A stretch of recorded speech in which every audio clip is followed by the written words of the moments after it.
to do a microphone check. Alright, so get the mic comfortable to where you want it. It does not look comfortable at all, any angle. Yeah, I'll get it set up. I got it recording just so we can test, how close has so to we be? can test it. It's actually pretty good. Like, you can keep it a good distance if you need to.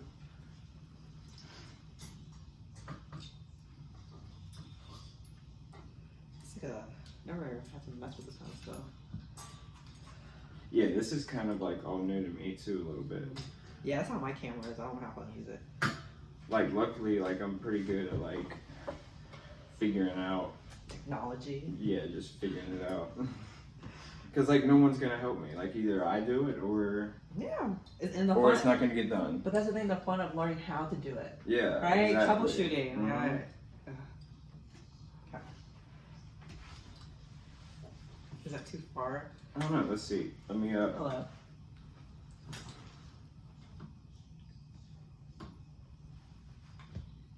All right. Let me play it back.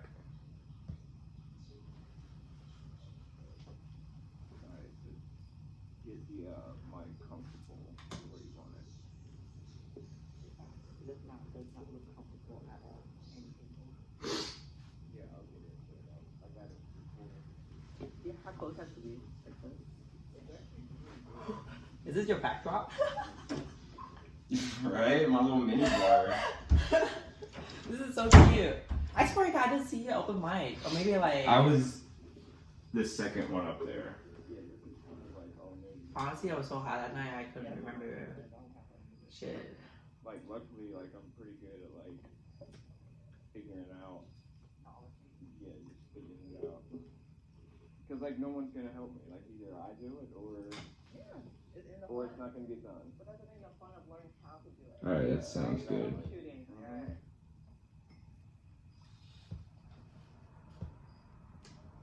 All right,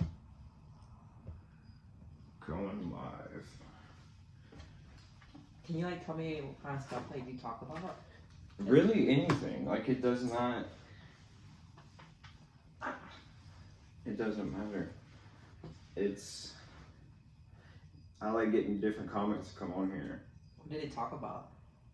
Like usually, it's weird. Like you'll get into like these.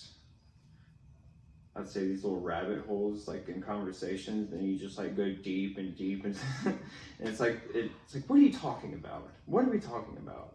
We start talking about football, and then we end up in, Bigfoot's real. Yeah.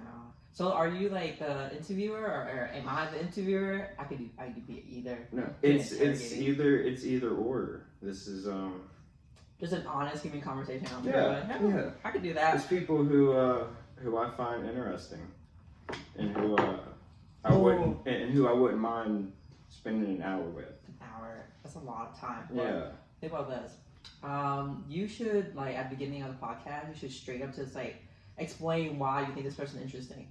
Yeah. So that they can like, oh wow, I didn't know that's why I came here. Why do you think I'm interesting? Is it because I'm an Asian woman? Yeah, exactly. If I have on too many white males, they're gonna be like, all right, this is getting a little proud boyish. You need to dial it back a bit. Yeah, so y'all gotta have some diversity to it. Y'all got problems.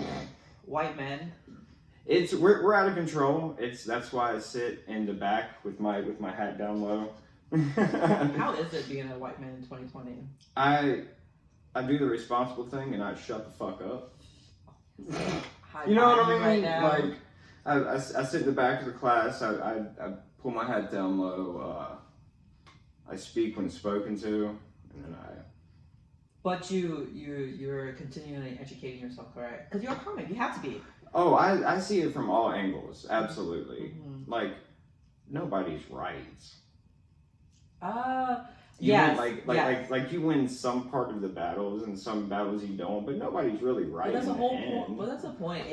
If people go into anything thinking right and wrong, you're fucked already. You know what I mean? Yeah. Like, cause that's not the case in every situation. It's just like someone's experience, and you just have to acknowledge that they went through it, and then that's the big thing. And respect it, even though you never could ever even imagine yourself going through it. But you have to respect it that other people have different lives and point of view as you. Those people who don't, bigots, right? Absolutely. Like you'll see someone on the side of the road, and maybe their parent, you have no idea what kind of childhood or anything. They might have mental illness, and you have some guy who is, his parents live in a nice gated community, and he looks out and he goes, "Get a job, buddy." Like, maybe he can. Maybe he's mentally ill, and they've defunded a lot of the mental, hospitals and all. Like, they literally kicked him out. And put them in jail. Yeah, exactly. They wait for him to, murder somebody. It's like back in the day, they had, like, most people who had mental illness was in jail, and when they did finally, like, put them in an institution, it was, like, shitty environment. It was, like, they had to pass acts, and, like, people had to, like, they shoot them with Thorazine and lock them in there. Yeah, and, like, test it on them, like, fucking frying their brain, which actually fucking works. That's what they did a lot of, like, crazy fucked up testing on those people because they wouldn't tell anybody. No, because they don't know their asshole from a hole in the ground, let alone be able to tell somebody what happened to them. Yeah, I don't know what happened with all that, but it's still happening now, which is crazy. It's slowly like coming out from like the crazy shit we did in the '60s. Slowly, we all know of it. Well, I know of everything y'all did. I wasn't here, but you white devils, it's what y'all did. So my type of comedy. I'm like more of. I don't do comedy actually. I'm a funny chick. You know what I mean? I talk shit. I will outshine you in everything you do. That's kind of the attitude you have to have until you go up there. You have to have, or you bomb. have. You have until you go up one night and you just like fucking bomb, like eat shit on stage, and you get off and you're like, you're supposed to eat shit every single time. Yeah, it's not for everybody. It's the way you take things, I guess. Like how you take a dick. That's the way you take things. So if that night when we met, you met me. I never saw your ass. But the night you met me at open mic, I straight up, first time I ever been on stage. I had one bit, but that bit was more of like telling my friends and shit. Yeah. You know what I mean? And it's really hard to tell like inside jokes on stage because people are like, what? Well, what are you talking about? Exactly. And so I just I went for it. I was high, and I was like, worst could you do? I went up there, I blacked out. You know what I'm talking about? You come outside of yourself sometimes. Like there have been times I went up on stage and I was like, I went by just like that. It's like, and I just kind of like left my body. It's weird. Do you black out though? I kind of did. I didn't see anyone. No, I've been like hammered on stage. No, I have literally been in a blackout. It's more like a stage fright kind of thing. I did like theater and stuff in school. And then I did like church plays and shit. Well, I did, which were adorable, by the way. While you were doing all that shit, I was doing calculus. The shit that matters. But no, I think like growing up though, I was always like a very leader person. Leader person. Leader person. Like for example, I'm that basic ass bitch that will do your whole entire group assignment for you because I don't trust your ass. But yeah, and then I will let you. Yeah, that's the kind of person I was. I'm like, you know what? You should. You were probably gonna do, but even if I tried my hardest, you would probably do better than me. So have at it. I feel so bad for my classmate in Cape Fear, actually. I straight up like, look, we're doing a presentation. Okay, and these are grown ass adults. They were older than me. I was like, look. It is kind of funny. Yeah, I was like, here's your script. They're like, what? This is our script, like, presentation. This is what's gonna be on the thingy, and this is what you're gonna say. And I was like, they have no idea what the whole presentation was even about. Yeah. I just hand them a script, like, just do it. Read it. It amazes me because I'm 28 and I'm a foreman, which is basically a manager at an electrical company. And a lot of the people that work under me are older than me. Is it because of like leadership skills, or is it more? The guy I have right now, who's like my helper, he's fucking awesome. Like he's got his shit together. But I've had some that were like in their 40s and 50s. I'm like, how have you gotten this far in life being that fucking dumb? You'd be surprised. It amazes me. It amazes me too. And it's like they're so stubborn, especially people in their 40s. Well, white guys in their 40s and 50s, like, I've been doing this for 27 years. Well, you've been doing it wrong. I can't relate because I don't have those type of men in my life. I do have like Let's see how many white men I do know. Well, I live with one. That's one. My roommate's dad is one. I don't have any. Oh, I have too many. Can I give you some? No, let me really think about this. Okay, so I know. One of my friend. So that's 3 white men. I guess I have a little bit of everything, so I don't have a lot of anything. I understand what you mean. I have a little bit of Asian friends, have a little bit of white friends, have a little bit of black friends, and the circle is small. So if you tell me I know more than 5 any race, I can't agree with you. I probably know or am friends with more black people just because of the neighborhood I grew up in. Are you local? Are you local? Yeah, I was born and raised here, and like the schools I went to, and then. I know a lot of everybody. Like I've never, Can we make this thing a funny thing? I'm gonna lead you a little bit, okay? Okay. Yeah. So we're gonna segue into that. Okay. Have you seen? And this is the funniest thing. I'm scrolling through Facebook and I see the whatever his fucking name is, the owner of Jelly Bean Company. Yeah. Okay. He's putting like golden tickets. And like bags of Willy jelly beans. Wonka He's gonna style. Willy Wonka somebody. Fascinating. And I think he's like 70 something. Mm-hmm. But he's retiring, he's gonna give away one of his factories. I die. And this is the wrong climate in this day and age for a 73-year-old man to be like taking a child. It's weird. No. It raises a lot of eyebrows now. Fuck it. If you want to molest me, go ahead. I need it. I need the money. Wait, but the thing is, look, how are you gonna say it's like some like average person, like how are you gonna pay the property taxes on that giant fucking thing? You act like you're the only person who ever thought of, who's gonna pay the tax? They have lawyers, they have actual professionals that figure out this kind of shit. And it happens all the time. Oprah gives away shit tons of fucking cars and shit. That makes sense. So that problem the first time that problem arises, to my knowledge, is when, yes, Oprah thingy, but actually those house makeover thingy, like, the kid is like fucking like on a wheelchair, and so the whole community, they built like a ramp for him, and like the whole fucking house. Yeah. What's it called? Ooh. It was but you know what I'm talking Dream home. Yeah, something like that. Yeah, so it was very charitable. It was very like good people coming together. So they leave, and these people have to pay these house taxes. Plus they're not okay. So the house, the value of the house, right, would hand it over to any person. It needs to have a value. So as in exchange, because either you're giving it away as a gift from like a family thing, you still have to pay property tax. You know what I mean? And stuff like that, or just tax on the value. But if you sell it, you have to pay the income because it is an income. Because you sold it, and then you know what I mean. And so, technically, under the government like eyes, you that fucking homeless kid or something, right, just made an income of $300,000 because you receive a fucking house. So you have to pay income tax for this house that you live in, but you live in this house only because people are really charitable to you. Because you are the bottom of the bottom, you have nothing, and now you have less than nothing now. You're worth more dead than alive. Like you're a piece of shit.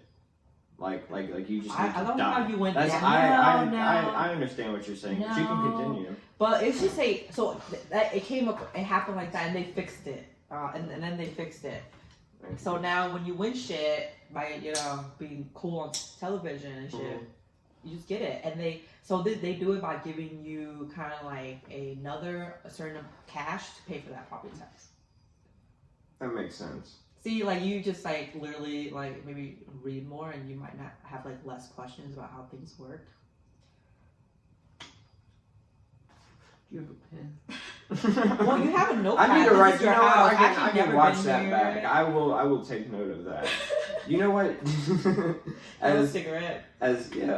As someone who has done electrical work in the past or any time, those shows fuck people like us. They watch it, and in 30 minutes they see like these construction workers putting together this house in like a day, And that's not true. So? And that is not true. So? And so we'll work for them. They're like, why aren't you done yet? And you're like, I will leave, lady. Oh, okay. They seem nice, but they're really not that nice. No. What's construction? It's every business. It's every business. Like, even like electrical, like, that's kind of like the upperish of like construction trades. Well, you guys are trades. Like, I'm a trade too. Like, you know? we're like, you know, the hierarchy, I guess, of construction. Okay, you guys get paid more. And you guys have more historically say so on what you nowadays it's like a lot different. Like framers and painters, like they get paid a lot of money. But because you guys go to school for it. Though. Like historically, electricians do make a lot of money. And but plumbers. Right now, plumbers and heat and air guys. I'm still not touching shit. No, I would never do that. I would, I can't do that either. I cannot do that either. I've seen, this is the craziest shit ever. There's these like little Section 8 houses that this like slumlord owns and rents out. And my dad does like handiwork for them. And their toilet got so clogged up that they had to go under the house. And he paid some guy that just stands on the street, like bumming money. He gave him $10 and he stuck his whole arm up into the shit pipe to unclog it. I'm like, bro. I have something worse. No gloves. Raw dogs it. No. Raw dogs it. And then the same hand lights up a cigarette. And I'm just, no. I have something worse. This shit traumatized my ass like since I was a child, okay? So I had this like old man who lived underneath the apartment we lived in, and my mom, my older brother, and little sister. And straight up, dude, like he was like dying. He was straight up dying. He was in a wheelchair for all the time we know him. And like at the very end of it, before he went to the hospice and everything, my mom had to like help him shower and stuff like that. And so this one time he couldn't shit for like a week. Oh, so no. She had to put a finger up his ass to help him. Oh no, she had to, you know, like when you when you're about to start the lawnmower and you got to push the thing, you know, she had to prime it. That's basically what she was. So that's the reason why I don't touch shit. That and that alone. Wouldn't it? Dude, the same shit to you, like. Yeah, that's understandable. And I saw the whole thing. I like, damn. I that's why I couldn't do I couldn't. God bless them. It's one thing. And I'm not. It's one thing about shit, but God just bless nowhere. CNAs. Huh? The CNAs. God bless them. No, the whole medical, entire medical industry. Like when this whole COVID thing started, I was just like so mad at myself. I was like, why didn't I go into medicine? I could have been like help. You know what I mean? I could have succeeded. It was just something I wasn't interested in. I could have done it. I can't. I like shit like that. I want to be front end of like. I'm not that nice. It's not nice. It's like, why are you on this earth for? Like, and apparently, like they do get like really impersonal. Is that the word? I think that's the word. Shit. Those people get more shit You done. should know. You're the walking dictionary. Walking dictionary? No, I'm not. Or no, you're the walking calculator. No, I'm not. Dude, that's fucked up. But what? Yeah. Okay, back to it. So I have a theme for this episode though, because I was like in my head, I'm a planner. Also Virgo. What are you? I'm like, I've looked and it's like either or, because I'm I'm either the last day or the first day, either a Gemini or a Cancer, June 21st. Yeah, I don't know anything about horoscope. I just ask people. I don't either. Yeah, it's good. Just keep it that way. I like those memes on Facebook where it's like a white girl will like crash her car and be like, "Oops, sorry, I'm an asparagus." It's funny because like. And it's like, what? No, you're just a bad driver. No, you're very true. So I have a theory. It's that horoscope, people believe in horoscope a lot because I think there is some jizz to it because it's like everything ties to the moon and the sky, our whole existence is. You know what I mean? Yeah. So there's some truth to it. But the thing about human is that we go through the same shit in life, phases. You know what I mean? And so these like horoscope thingy, we grow into our sign. So when we're like 10. When I was 10, one of the Virgo things is like you're leader, you're organized, you're super sensitive to certain subject or something like that, right? Mm-hmm. When you're 10, you weren't that. But when you grow and you develop as a human being, you become it. Because those are characteristics that people should have, right? To able to survive, able to organize, be like, realistic and stuff like that. So you grow into your sign. Probably most of the. I will give them probably most of the time that's true. But I've seen people that have evolved into just pieces of shit. Well, we all pieces of shit. If we're not human, right? Oh, sorry. I think I'm right. Can you? I told you it was good. Can you roll? Can you roll while you record or no? I can. Roll my shit. I use my last paper. Do you have anything? No, I literally came here with. Oh, you have a bowl. I do have that. That's a lot better. I do have that. You do go on a tangent. We all go on a tangent. That's bad. So the concept that I wanted to like breeze by you. How about like you make this into a special episode, right? Tinder meetup on a podcast. That is pretty rare. Okay, so can I just like explain to them what happened? Yeah. Okay. So pull up. This So is do we fun. talk? Do we talk to them or we talk to each other? It's you can break what is it, the fourth wall. The Okay, third wall. so You can fuck the camera's face if you want. So to. what's this podcast called? Like Unfiltered and Offensive. And offensive. So is there like literally anything goes until I get banned. No. So let's see. So what how do you call your far- fans? The assholes? I don't know. Fans? Listeners? They're my friends. Okay, so All of them are my friends. so I don't care who Hunters- you are. Everybody is my friend. So and I love everybody. what's up, Hunters friends? My name is. lovers. I wish I could fuck every single. I'm kidding. Hey, that's OnlyFans. Okay, you're on the wrong media. Like I said, let's see how far I can go This till I is get the wrong banned. media. But my name is Thao. Right? You can follow me on Instagram at the Hoinator. Okay. Well, Hunter don't have any of my social media besides Tinder and a phone number because I met him on Tinder. And so, yeah, my name is Thao. I'm a nail technician. And coincidental,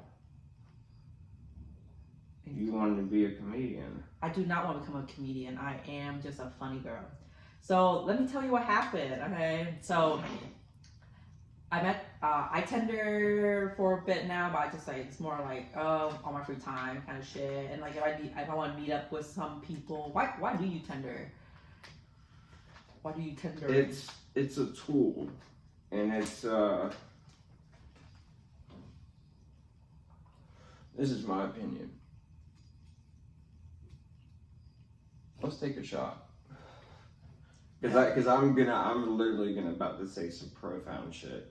You take a shot. This is the gospel here. You take a shot. I am. You're driving. Nah, well, more than that. I have work after this, so it's chilled. You brought all the good stuff. There's nothing wrong with drinking. Drink on the job. No, it's just that you don't. You can get away with it once. You can get away with it once. Anyway, so I'm a nail technician. Did you know that? Yeah. Okay. So I do nails. I've been doing nails for. That's very stereotypical. Not really. Not for someone like me. What? Like besides my race. What ethnicity are you? I'm Vietnamese. Vietnamese. Okay. Mm-hmm. So like, let's not talk about like the race and the gender thing. Just talk about like the person thing. Oh yeah, I can care less, but I was just curious. Yeah, no, being a nail technician is not me because I've been doing it for 6 years since I was like 19, 20 years old, and on and off. I had like other jobs, but I always went back to nails. With nails money, I bought a house. I got paid up all my cars. Like, People pay good money. It's not good money. It's just That like shit. it gives my community, the Vietnamese community, a very, very strong advantage against other communities because that business is going strong. You know what I mean? And it's very, You know what you're gonna get when you go clicky. there. What? Like you're gonna get good quality. Like Nails? usually. Yeah. No. Money. Oh, I For thought the you were talking people. about different. Or I thought you were talking about your salon. No, just the whole industry as a whole. It's provided great opportunity for my people because we came here as refugees. I was born in a refugee camp. Really? I came here when I was 5. See, that's very interesting. Like I didn't know that. I'm a very interesting person. So I came here when I was 5. I lived in New Orleans. I lived in California. I lived in Georgia. I lived here, and here is my home. So even though all those were before me, this is my home. I moved here in high school. Okay. What high school did you go to? Hanover. I did too. What year? 2011. I was 2012. Went to the same high school. Oh fuck. Okay. I played baseball. I don't give a fuck. I never. I took calculus. I know nobody cared. We were so good that year. Can I? Shout out to all y'all. Okay. Like, can you cut out this part? And this is like confidential. Possibly. Do you know Aaron Brown by any chance? I'm so bad with names. Like you can. Okay, good. You know what? Fuck him. You can say. You know he's probably not gonna listen to this. No, but just saying. Because like who dated recently. I'm gonna say this right now. We call people out on the show. Oh, for real? We oh yeah. Call, fuck you. God, I'm dead. I'm gonna have a segment, and it's gonna be called "Airing of Grievances," Okay. and it's watch out there. Like, don't cut anybody off. Like, don't if someone holds a door for you, say thank you. Like, watch out, because someone that might come on the show, you might have wronged them at some point, and they will call you out. Oh, that's the whole point, right? Five Guys. I went to five. Oh, okay. I went to Five Guys sometime this week. Okay, I was gonna go to Chick-fil-A, but it was wrapped around the fucking building. So I'm like, fuck it. Five Guys is like the only thing around. So I was like, all right, let's go here. I got a hot dog, a $7 hot dog. Not a jumbo hot dog, just a regular ass. It was one of the worst hot dogs I've ever had in my life. I was gonna get, it didn't even come with fries and a drink, by the way. Didn't even come with fries and a drink. So $7 off the bat, just for a regular ass hot dog. Fries would have been $3.75. And I got a small drink, which was like $3. So I paid like $10 for a fucked up ass hot dog and a small drink. So I have been like, the fuck? it's just this is how it is. I guess I'm crazy because that's outrageous to me. So like, I felt like I've been robbed. Like I was like, are you fucking kidding me? What? It's food. That was worth like $2, maybe. I'm sorry, if you're starving, that shit costs $1 million. I should have waited in line. I'm so sorry, Chick-fil-A. I think this is I hope God forgives me. I think this is like a first world problem kind of thing. Oh, absolutely. Okay. Anyways, moving along. I don't care. I pay for it. I work for it. I pay for it. So I demand, if I got paid $7.35 an hour, I wouldn't give a fuck either. That's minimum wage. No, people do give a fuck. Man, you live in a different world than I do. Anyway, so moving on. So my family's from Vietnam, right? And they met in the refugee camp in Hong Kong, on an island. You know the thing about Hong Kong is there's some mainland, but then mostly they're islands. So the shittier poor people live on the island, and we were in the refugee camp there for hiding from our government because of like political and war stuff. You know what I mean? So like I was born there and then moved to America because I was a refugee. So like I grew up like really poor. I'm talking about like not just like we didn't have anything, but it was just more like struggled to eat type shit. No, we never struggled to eat because the government always helped us. I was a food stamp baby until I was 18. My sister is still a food stamp baby and she's 19. She still receives benefits, yeah, because that's good. I do believe in that system. Like, well, no, it worked. I'm literally. People do need help in this country. No, we are getting help. We are getting help. That's the whole point. But the thing is, when you're giving opportunity, right, and resources, right. For example, compared to just say, it's a real life thing. Me, I'm an Asian woman, right? Came here worse than nothing. But then they're compared to a black boy that is maybe in the hood, maybe has an apartment with his mom that has been paid for by her low income job and some subsidized by government. She was able still to provide food and shelter and necessity to her child, her black son, right? My mom literally got 100% help from the government, was able to start on her feet, was able to get a part-time job, and then was able to get a full-time job, as a cook. She's a cook. It's not like anything go to school and then single mother of 2 children and 3 children, single mother for whatever. She don't speak any English, and so her only job is really low stuff like cooking, behind the scenes stuff. So, but she was able to raised her children the same way the black woman did, right? We both were raised on food stamp and everything, and none of us had like savings until my brother grew up, became 18, and she don't have to pay for his ass no more, so she has a little bit more money. And then I grew up and I started making income, and it contributed to a household. You know what I mean? And so like our family worth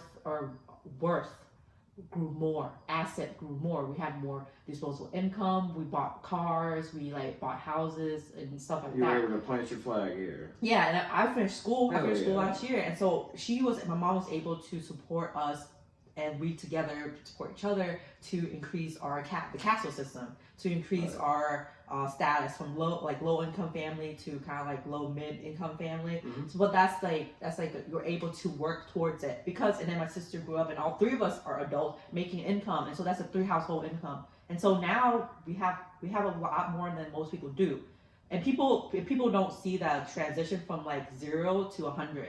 You know what I mean? They don't see the 100, but the other side, a black man, he is the same thing. His mom, like his mom was able to save up some money, and he was able to get more stuff. And as he were to grow up, his value, the value of the household doesn't really reach a higher up. It's tough because their whole life, and I do understand this, and I know I had it better because I was white, living in that neighborhood than they did. Like, I didn't get it twisted.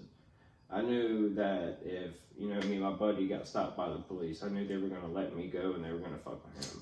Well, I was aware of that. So what? I was aware. So you got my point where like this boy. And then like when he goes home, he's got to listen to his mom and tell him he ain't shit and he ain't never going to be shit. So, and I understand that, and it's very, very tough to overcome that. So that's exactly what I was trying. And I was very lucky. Oh no, you have to like, but the thing about it is like. So he grew up, right? And when he did go turn 18, you would think that he was able to make money, right? To like contribute to income, to the income of the family. But they get really like, how do you say, the opportunity isn't there just because of the color of his skin. So like, for example, I was able to find a job in the nails, but would he be able to find a good as paying job? No, because of his race. You know what I mean? And so things are hindering him. And then before he turned 18, he's already like, people are telling him he's a piece of shit, he ain't worth nothing from people, from non-black people, and from black people. You know what I mean? So there's no community support. There's no community support when you're growing up, and then it makes it worse, and then the whole society turns their head away from you, or their face away from you. Exactly.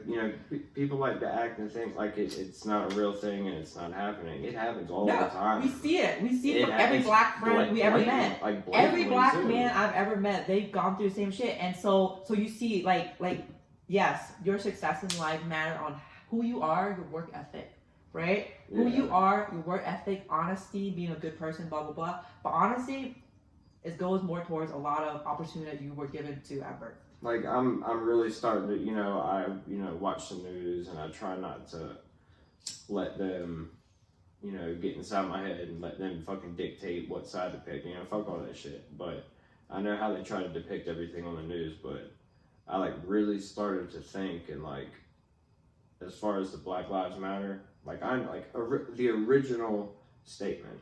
Not all the crazy shit that's going on right now. I'm not talking about any of that. I'm talking about the very beginning.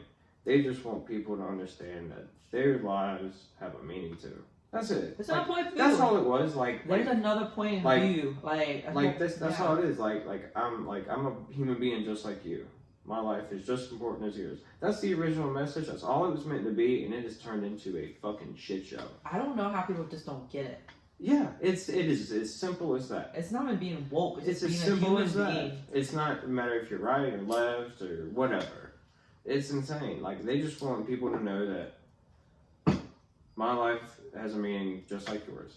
That's it. That's all it was. And it's fucking crazy how people misconstrue that. Well, I could admit. It's insane. No. People are batshit crazy. I could admit, though, there's a lot of brainwashing that is happening. You agree? Yeah. And I fall into it. And they know it, too. Like, they get paid. They get paid by lobbyists and all that to post ads and all this types of shit on different people's Facebook to get them to lean one way or the other. That's what they do. I fall into it. And so, like, people don't think for themselves anymore.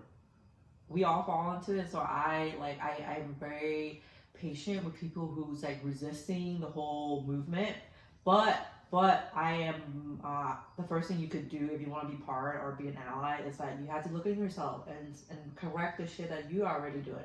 You know what I mean? That is like contributing to the whole racism thing, the systematic racism thing. So I always tell people like, how do you help look at within yourself? Whether like for me, when I go into a parking lot and see a black man, I become very, very afraid, right? And it's unfortunate because it's not it's the shit you see on TV and shit that it's I'm not aware now. It's absolutely nonsense. I'm aware now, so But that's the first step. It's not your fault. You were programmed. No, I'm not gonna blame myself. I'm not gonna blame myself, but I have to recognize that it exists and that it's not okay, and that I have to like, okay, breathe, Thao. Why are you scared? Like, why are you scared? Because he's probably more scared of you than you are. No, but for real, no, they are because they're like, I don't want to make this woman scared. What if I get arrested? Yeah, I ain't never gonna come out. They're gonna think a pretty little. Exactly. So I always say, so why is he? You have to like reason with yourself. Why are you afraid of this person? And I was like, is it because he's black? No.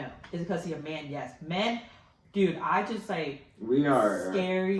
White men, men scary. are terrible, evil creatures. No, like a lot of them. Me and my roommate, best friend Hannah, we straight up are afraid of white men. Like if we're alone in a room with a white man, it's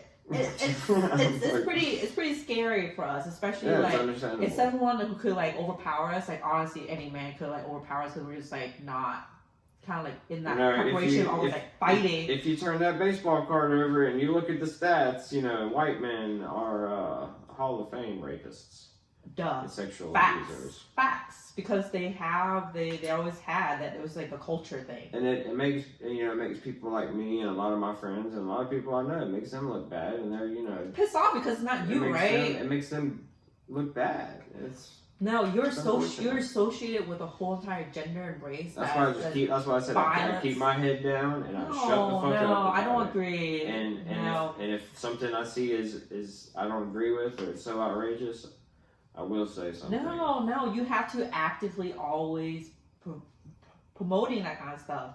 Normalizing things. I feel like people know where I stand on things. Constantly shove down their face because that's what you do. You're a comic. You're supposed to convey information, convey very unpopular information. Oh, that's what I do. I love getting on stage with a microphone, and if it goes good or if it goes bad, it does not matter to me. Mm-hmm. Like people, like you cannot break me. Mm-hmm. So obviously, I'm an ally for the Black Lives Matter movement, but more of like I did a little bit protesting, but I just like I'm always looking out for ways to like kind of like do what I can, I guess, and I have been doing a really good one. My Black Lives Matter contribution is that I am helping a black boy becoming a musician, an artist, a singer, monetizing his talent on his music. Funny, right? I don't even like look at it like that. Like the way I look at it is I'm getting my friend a job. Oh no! I'm his manager. And if he happens to be black. No. That's a whole joke. I tell people that joke. Oh, I see what you mean. It's fucked up. It's the opposite of. It is. I don't know. That is kind of funny. I do know. Damn, get the point, dude. So that was a quick transition. Huh? I'm like in the zone of like caring. So now we're back into comedy. So yeah, fuck them people. So I'm a manager to a singer, an artist, right? After COVID, and I start getting shows again. I'm gonna need a manager. I'm unavailable. Anyways, that's fine. I'm gonna get me a good Jew then, and he's gonna take care of my shit. Anyways, so it's really interesting. I met him in July. He was 19 then, and we just hit off. We felt very like connected, not like in a sexual way, very platonically human way to like. I wanted to fuck his personality. No, his personality was 19.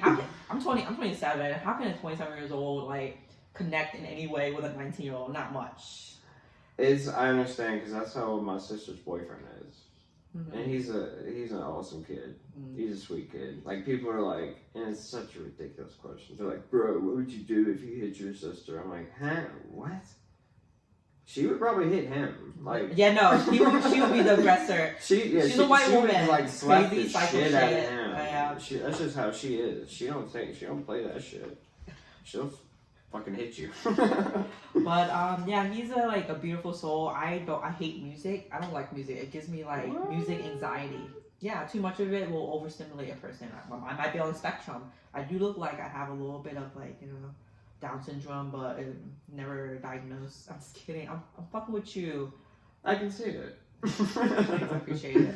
But yeah, so we hit it off, and he was like, well, I like music, I sing, and then I listen to some of his shit. He tried to do music, he tried to before like a year ago or something, but he went through some shit.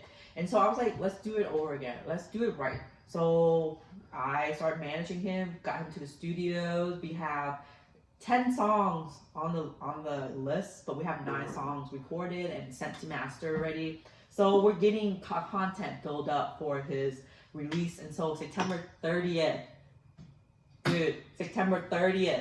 end of this month, his first song will drop. And I have a release schedule. What platforms? I will promote it right now. No, all the platforms on plug it. Spotify, Tidal, Apple Music, everything. But the thing is that his name is Braylon. Okay, so he does. Ever heard of sadcore, sad rap, emo music, lo-fi? That's his shit. The kind of music I listen to as currently Six Black. They call him Black. Yeah, I've heard. Yeah, I've heard so trap soul I've been digging, but I'm more into the poppy, but I listen to everything. So, but more towards artists and not genre. I follow artists. I don't follow genre. You like the person. And So that's a lot, but you get more intimate shots of it, especially right before the show.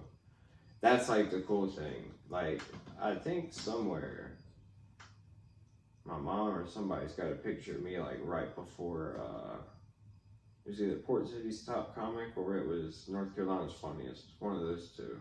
And they got me right before I went on stage, and it was a really good shot. And I fucking want that picture, and I don't know where it is. I will murder one of them to get it, and I don't care because it's that good of a picture.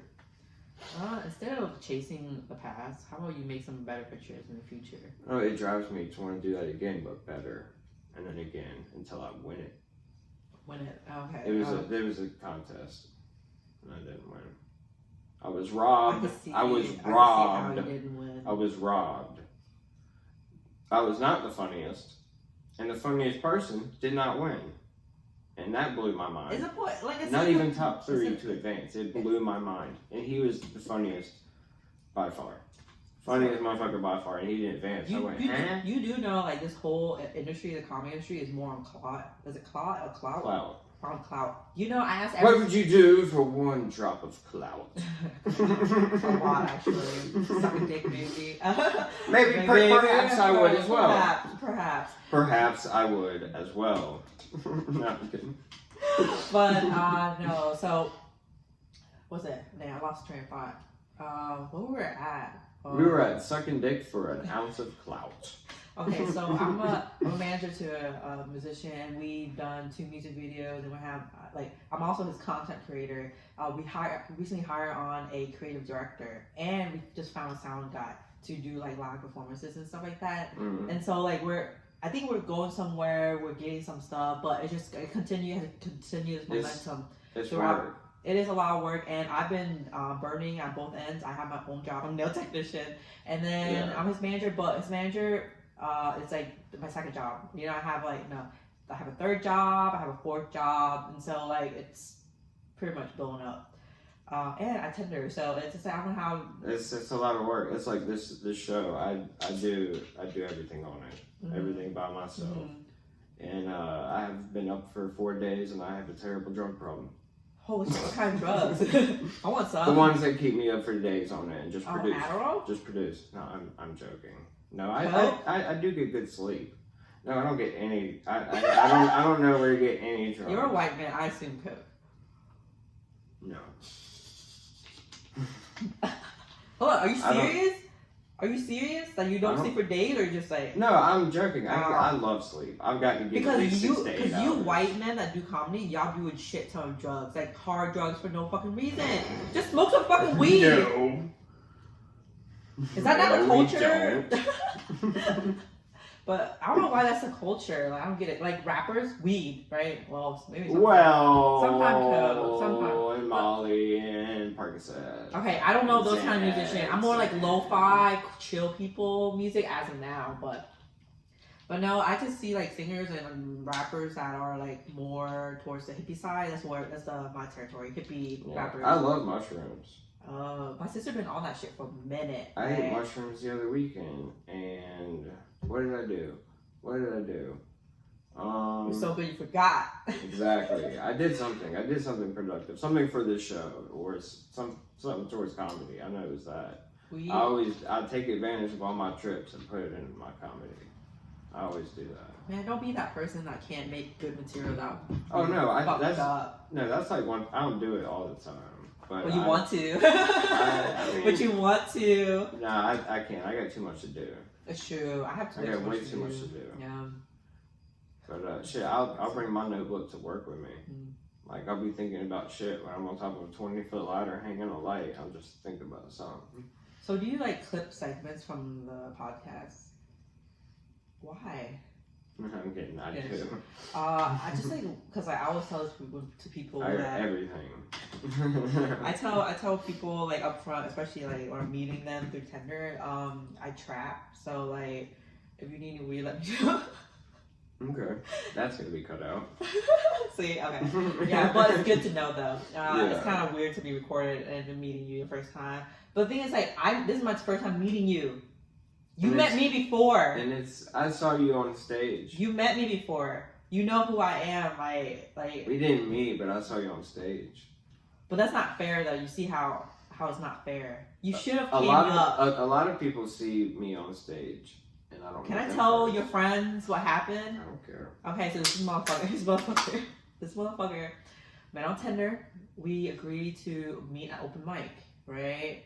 And you say I want to see you play, and so I got there late, so I don't remember you. Maybe you were there. I just wasn't. I thought I was mistook. I thought you were the heckler in the front row, and I was like, damn, maybe she doesn't like me. I honestly can't recognize white men. We all look alike. I understand. I know, and so I was just like. Hi, I'm tired already, and so I honestly don't remember because I can tell the difference between every Vietnamese person I've ever met. Shut the fuck up. Anyway, so this motherfucker straight up like was there at the comic book. I got there, and the next morning I text you. I was like, "Did you ever show up? Where the fuck were you?" And you're like, I was like, I was second. I was like, I saw your bit. I was like, what? Why didn't you come say hi or at least text me? Hey, I'm here. The mask thing fucked me up. I thought it was you, and I was like, I'm the only Asian woman in town. How can you? Maybe she was just really high. What? Maybe she was just really high. Who's she? Your Tinder date or the chick? The heckler in the front row when I was performing. That was me. Oh, that was you? Yeah. That's why I was like, oh, maybe she doesn't like me. But I didn't know it was you. And then I was like, alright, I'm gonna let her do her. I'm gonna watch her bit, or watch her set, and then I'm gonna dip. How was my set? It was very good. You know, it wasn't a set, it was just me going up there. It was just riffing. You was just riffing. Yeah. Do you like people that do that? It's fun, because I can't tell you how many times I've been fucked up and went up there and just talk shit. I want to do it on Adderall. It'll be fun. I love Adderall. It's hard to be. It's tough because I've done it on Adderall. You do a little bit and it helps a lot. But whatever the amount you're gonna do, half it, and you're gonna be perfect. I'm telling you. Because too much might be over. Because I've done it thousands. Like I've been on stage thousands of times. Like trust me.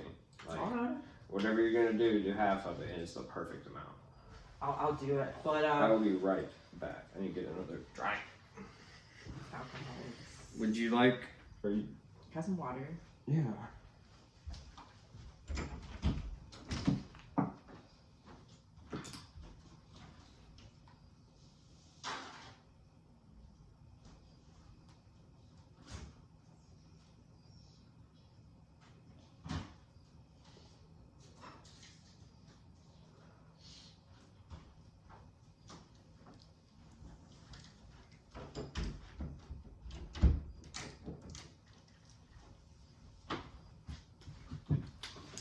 You have to give me a tour after this.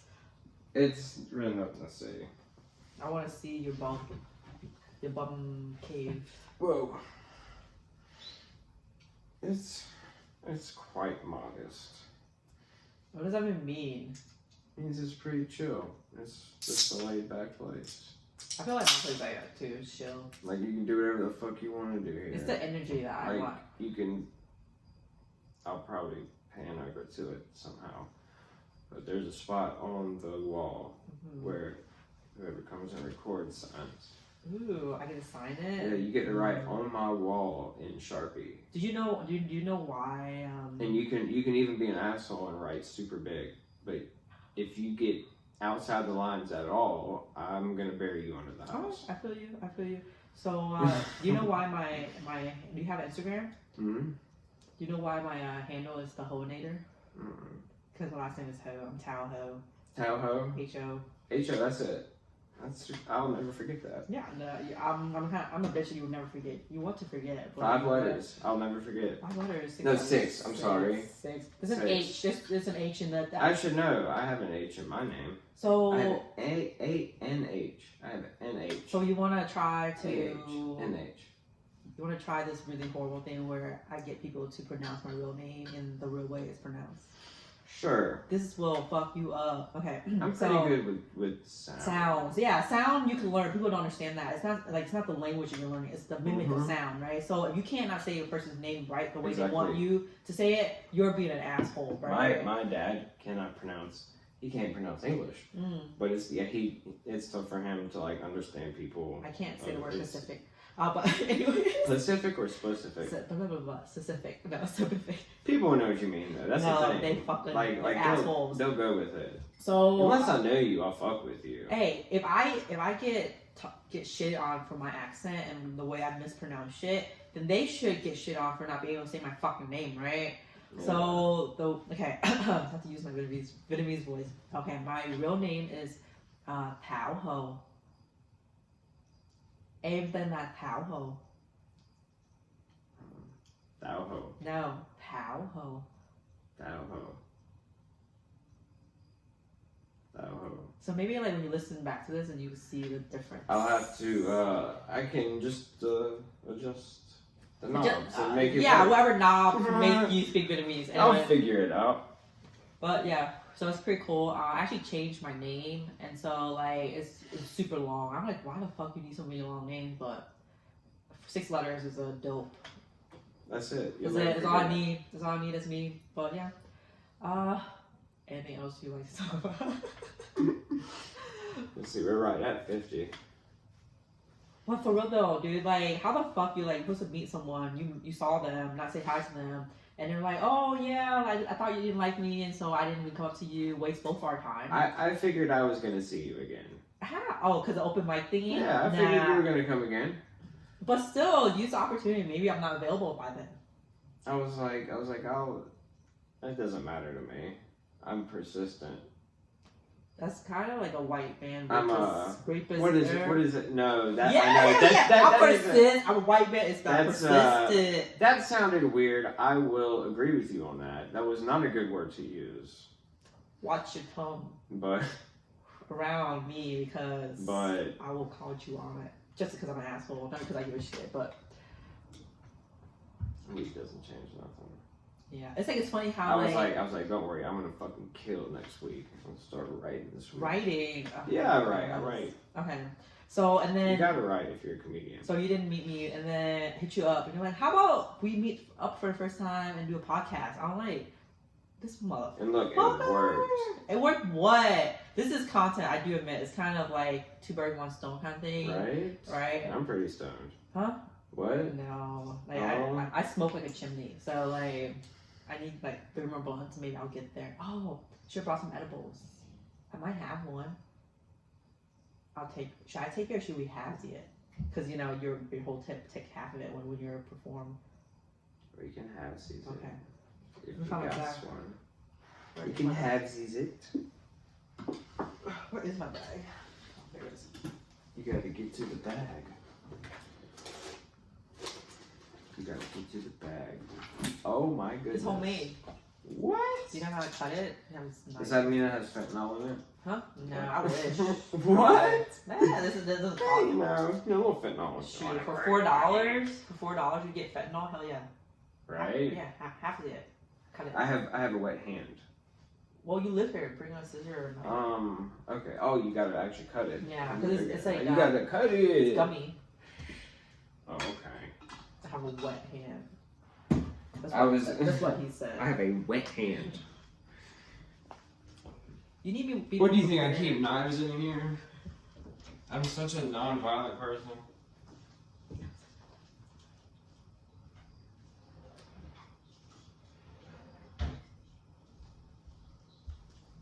Because if I take the whole thing, I probably won't be able to drive for like an hour or two. Jesus. Is that strong? Yeah. Alright, now I'm a little worried.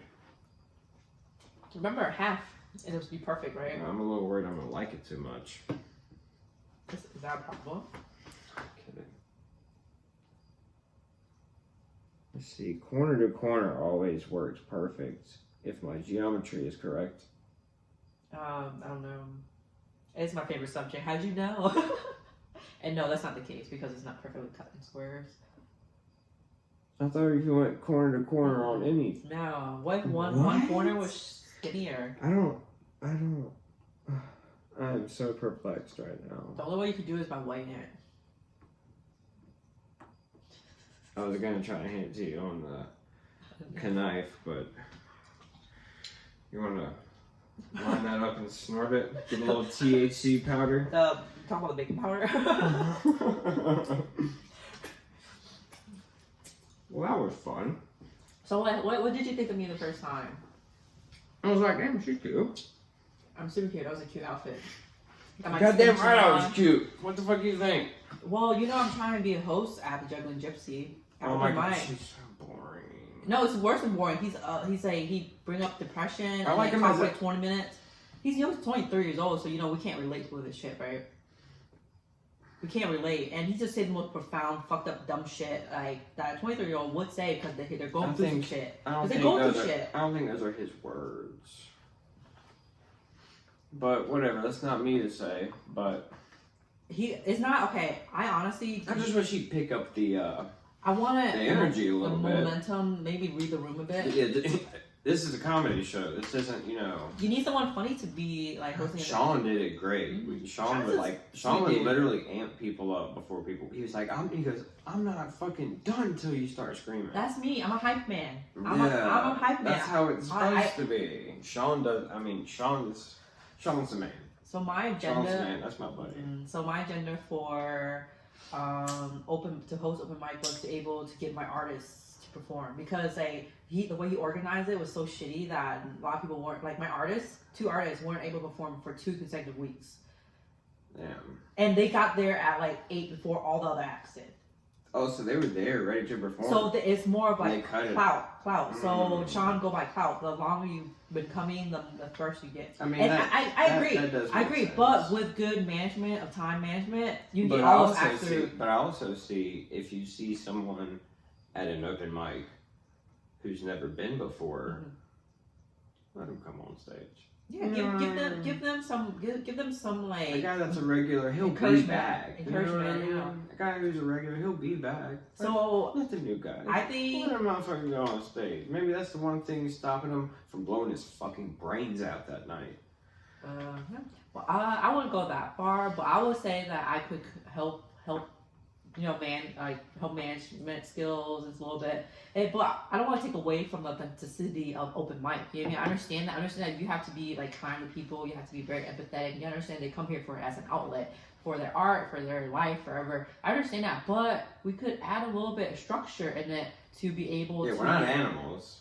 We are animals. We're professionals. We are professionals. And like, since Sean's great, but Sean obviously won't do other things. I have a goddamn collar on my shirt. We are professionals. So like Sean won't do things, so he's passing the baton to other people. But yeah, you know, it's one thing with clout. But the thing is, no one wanted to. That's a commitment. You absolutely got to be there. That's why I say co-host. None of the comedians wanted.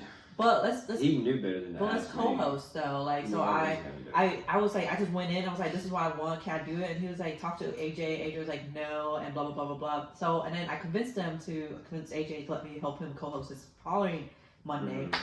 And so it's more like I come in very strong, and people, when a woman comes in strong, it's like they're aggressive. But when a man comes in strong, they're that guy's a dick. Huh? That guy's a dick. That's how a lot of people see. No, it's just like, oh, he's getting what he wants kind of thing, and so it's shitty, and I just have to really like give myself a pep talk about it and say like it's okay to be aggressive, because at the end of the day you got what you want and you're there for good intentions. Yeah. You're not trying to hurt anyone. Sense. So like I get overboard a little bit, but things works out better that way for me. But I'm really excited. I think I will be hell on Monday because I know you'll at least bring the fucking energy up. Oh yeah, and plus I'm cute, and so yeah, and that's definitely. I promise you, I don't dress. Battle. I don't dress like that every day. I go there. I dress like that because I want people to say, "Hey, I'm here. I'm put together. I'm here to impress you and get your attention." Bam. Yeah, You're your attention. Bam, motherfucker. If it's Diana Ross. Look, I'm funny. I'm cute. Good eye candy, and fourth of all. Doesn't matter. I'm cute. It doesn't matter how many numbers of all. I could organize for you. You don't have personality, so it's not like I'm a bad person that you have to deal with. So it's like it's a win-win situation. You should have to deal with it anyway. I'm gonna cram it down your fucking throat. That's how I I was when I had the mic. I'm like, you know what? Fuck it. This is an open mic. Let's see how many people I can upset. Why do you want to upset people? Because they upset me. I'm like, you know what? I like that. I like the answer. You know what? They hurt my feelings. I worked very hard on this joke, and it is funny. Y'all aren't funny. Let me tell you something, you fucking losers. You could be anywhere, but you're at this fucking place. Like, you out of shape piece of shit. And then when I get off stage, I was like, whew. So how did it go? So I don't have another bit beside that, the Moses bit. So, but I'm just gonna go up there and tell a story. I'm gonna put my name on the lineup too. Even though I'm co-host, give me a little leniency. I'll do it quick. You know I think you can, especially if you're co-hosting. I mean, I'll practice my. If you're co-hosting, I don't see why not. Well, the whole thing about hosting the Gypsy open mic is that I'm able to meet new artists. I'm able to be part of the scene. But I love comedy, obviously. So like, I would kind of like work on my shit. I don't have a shit. I just want to start on my shit. Yeah, and you're have just like figuring out what you're good at. Public speaking, practicing public speaking, having like being in a community, right? That's a thing that I never had. So I think it all will work out well. But I want that position, like at least co-host. Yeah. And some of my best friends are comedians. Yeah, funny people attract other funny people. There's some of the best people. Something. And then some of the worst people. Some of the worst people. And then some of the worst people too. I'll say that too. Extreme on the spectrum. I do. There's some comics who are pieces of shit, and there's some comics who are good as gold.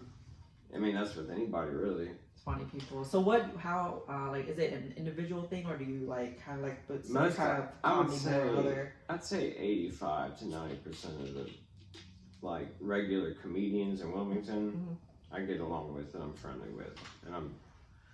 We always say what's up and talk chit chat a little bit. Like where to that the open mic places or comedy places? When we'll do shows when it was all open at the Dead Crow, or we would do Bombers. Is it like a group of you guys that follow different like venues around? Or? Yeah, it's usually the same local comics. I want to say maybe. How many local comics do you know in Wilmington? 10 to 20. 10 to 20. Like I would love to meet every single one of them. Most of them are awesome fucking people. Well, I want to see what they're doing with Except their for like comedy. maybe one or two. Like, I don't even really know off the top of my hand, but I'm sure there's like, if I saw one of them, I'm like, I'm gonna avoid talking to you. Oh. Like, I don't hate anybody. I don't hate anybody. I can't agree. But like, there's people I'm like, I'm gonna not talk to you. But like, I don't hate you. I might nod if we make eye contact, but most of the people I'll come up and talk to. But don't you agree though? Like, I want to know what they're up to, like what they're doing with their comedy. Yeah, like that's the thing. Like, when my first 2 times doing stand up, I waited out front like a fucking dildo. When you can go around back, because when I got inside, as soon as the door opened, I went in there and the list was already at 30, and I was like, what the fuck? Holy shit. Yeah. And I was the very last person. The first 2 times I did comedy. And then someone finally told me, they're like, dude, you can go around back at like 6 or whatever and get in line. Mm-hmm. Yeah, and then I'm like, oh, okay, cool. So then I started getting like the good spots, like 8 through 18 or 16. So like when my artists like go on tour or something, or go to share his music, I could be his open headliner or like opener. You know what I mean? I get the crowd hyped up. I can tell some fucking joke, work my shit, get my name out there. You know what I mean? Yeah, start. Yeah, and sharpening your tools as far as comedy goes, as far as anything goes, really. Introduce my artist, and like, cause I'm always be there, so he can work on his shit, I can work on my shit, so it's like a win-win. I'm just trying to optimize all the opportunities in the industry of you get entertainment. good with crowds, with the microphone in your hand. It doesn't matter, like any type of entertainment, you're gonna do good at. Oh really? Yeah, I mean you're gonna already get Oh, me? Or you? Am I going to get good? Like I said, in general, like if you're good with a microphone in your hand, like you'll do pretty well in most entertainment outlets. Yeah, you have to like. You'll have a good start at least. Let's good start, yeah. So yeah, that's what I'm working towards. But my next bit, I'm gonna tell them about how why I got DUI. No, DWI. Oh, I got one of those too. I got one, I swear to God. If you picked up a rock and you threw it as far as you could twice, that's where I got my DWI at, right around the corner. It's usually, oh dude, you have any more cigarettes? I can go make some. Make cigarettes? I have a cigarette machine.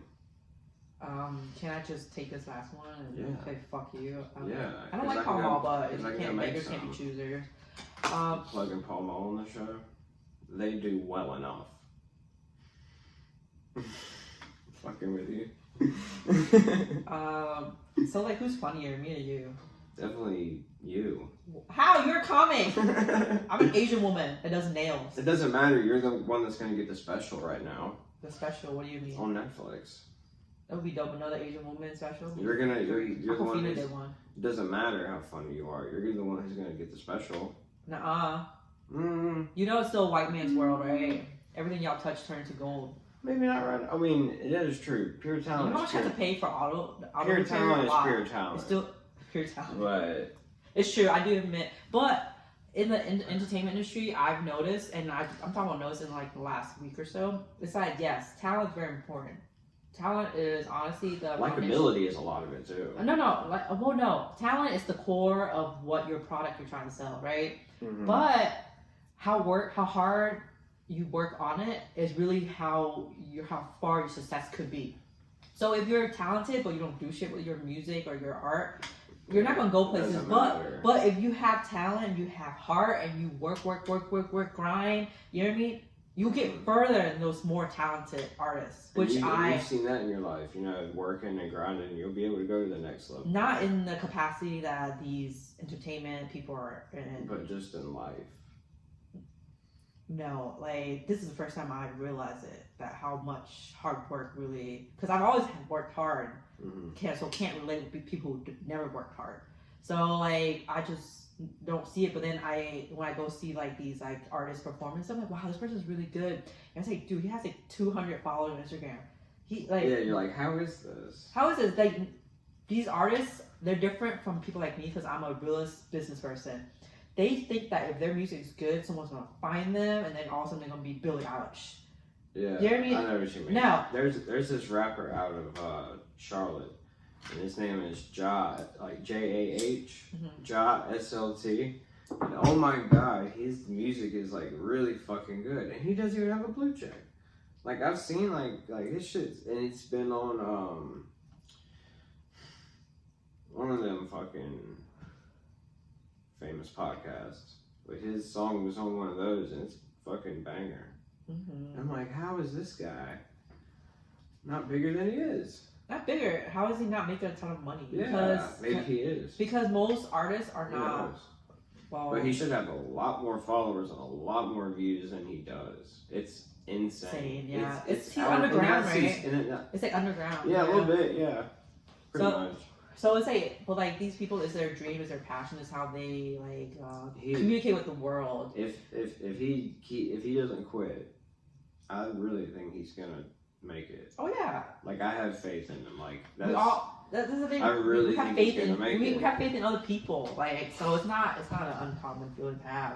But it's just like, and so I really like in this. I don't like music. I don't like the music industry. Everyone on this industry is buffoon because the music industry attracts a certain personality. If you know anything about it, they're very conceited. They're very into themselves. They're very defensive about their work because it's art. No matter like mixers, producers, engineers, lyricists, instrumental people, like they all that's their craft, right? Mm-hmm. And so they're very defensive, and so they become very narcissist because people are like, oh shit, that's really good, even though it's like subpar, because they want to hype you up. I really get that because I'll post, some of my stand-up sets I'll record, especially at the Dead Crow when it was open, and then I post it on Facebook, and it's like that's it, like it's out in the world. And like, yeah, you are kind of like, you do give a fuck what people think about. Like, I don't give a fuck what anybody says. Like, if you're like, I don't care what people think. Yes, you do. Yes, you do. Yeah, like, so, but the thing is, like, a lot of people have to realize that those are critiques and you only could do better with them and not without them. So your feelings, you can't control your feelings. You only control your response to people. It is very hard. Mm-hmm. But that's how you grow though. I get shit on all the time. And people are like, oh, you always do the right thing. Like, no, for every one thing I do right, I do maybe 10 wrong things. But that's how you get to the right thing, is by doing the wrong things, right? And so you have to give yourself a lot of leeway, a lot of understanding when it comes to like the entertainment industry, because you're there in the spotlight. It's entertainment. And you could be gone the very next day. Wow, that turned like a deep, like depressing turn. You better produce. It's about that money. You better come out with another banger. You better start dancing, motherfucker. Okay. That's really when you become realistic. You have to be able to provide for yourself. Then you could continue doing what you love more often. So that's the whole thing about monetizing on your talent. Is that what you want to do? Speaking of monetizing, have you heard, and I doubt you have, but I'm going to tell you right now, if you know anybody, a niece, a nephew, aunt, uncle, it doesn't matter if they have a birthday or a party or a graduation, and they need a tent or anything, they can call Clemens Party Rental. Is this a promotion bit? It might be. So is it a local thing? Yes, it is. How much do they charge? You're going to have to go on their website, but they will work. They care. That's what it is. They care. Is that their market? They're not going to tear a bunch of shit up. It's not going to be a bunch of raggedy shit from the back of a warehouse. It's nice shit. Okay, you got to pay the money. I mean, it's not expensive, but you're going to pay for it. It's good shit. Okay, they care. Do they? They have traveling bars. Ooh. And they have catering. And this is a new item. They have portable hand washers with foot pumps. Did you know that? Brand new fucking item. COVID. Brand new fucking item. Clemens Party Rental. If you don't get it and you have a party, I'm gonna find you and I'm gonna kill you. I'll get it. I have a party coming up. Maybe in a month or so. So I'll hit you up or whatever. Clemens up. This is the weirdest segment ever. It's on Facebook. Look it up. He's very professional. Is he your buddy? You get what you pay for. He's your buddy? Could be. I don't get where this is going. I'm just like, what the fuck is going on, Hunter? I'm plugging his shit. He's starting to get his shit going. I guess I kind of plugged in my artist. It's a local small business and it's black owned. Okay. Well, we need to. Oh, now you care. Huh? Now you care. No, I was like, I understand where you're coming from. I thought it was like kind of like a quid pro quo kind of thing, but no, it's not. Not at all. Yeah. Well, we should hype up the Dragon Gypsy too. They have really cool venue, very clean. I'm gonna put it up on there. There is a show on the 23rd. It's me and a lot of really fucking funny I'll be there. comics. It's October 23rd. I'm gonna talk about it. I'm gonna talk about it till you get so fucking tired of hearing about it. But it's October 23rd. Can I heckle you? At the Bazaar. I don't care. I'm gonna talk shit right back to you. I don't back down. I'm gonna call you racist on stage. And then I'll deal with it. I can dodge laser beams. So I'm gonna do my bit while you do your bit, okay? Calling you a racist the whole entire time. and then we'll like start a fight, and then I'll punch you in the face. That's the bit. Nah, probably someone will take you out before you get to me. I have a photographer on retainer. Mm-hmm.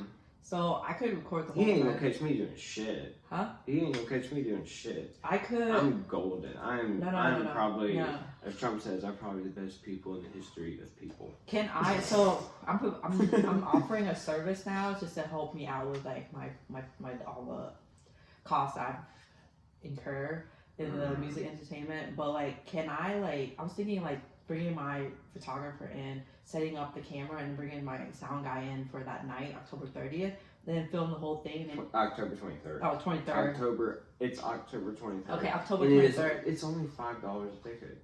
Whoa, no, Only that's $5 a ticket. That's a pre-sale price. I think it changed at the door. I mean, if you get it at the door, it might be like $10.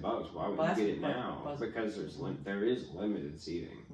Okay. It is outdoors and it is limited seating because of So my idea is that I record the whole thing entire going thing. I record the whole entire thing, and then I'll sell it back to the comedians in raw footage or edit footage. Would you be interested in something like that? I would like when you go on a porn website and they give you that 30-second preview to see if you want to buy it. Yeah, I could do that too. I would have to have one of those. Oh yeah. It could be edited. I would have to jerk it at least once to it to see if I want to. I could. The thing is, like, I could edit it or just give you the raw footage, and obviously edit would cost a little bit more because that's what I do. I do video editing, and I picked it up during quarantine. It's been pretty dope. Got a computer and software for it. Such a narcissist. I love when people videotape me performing. Oh really?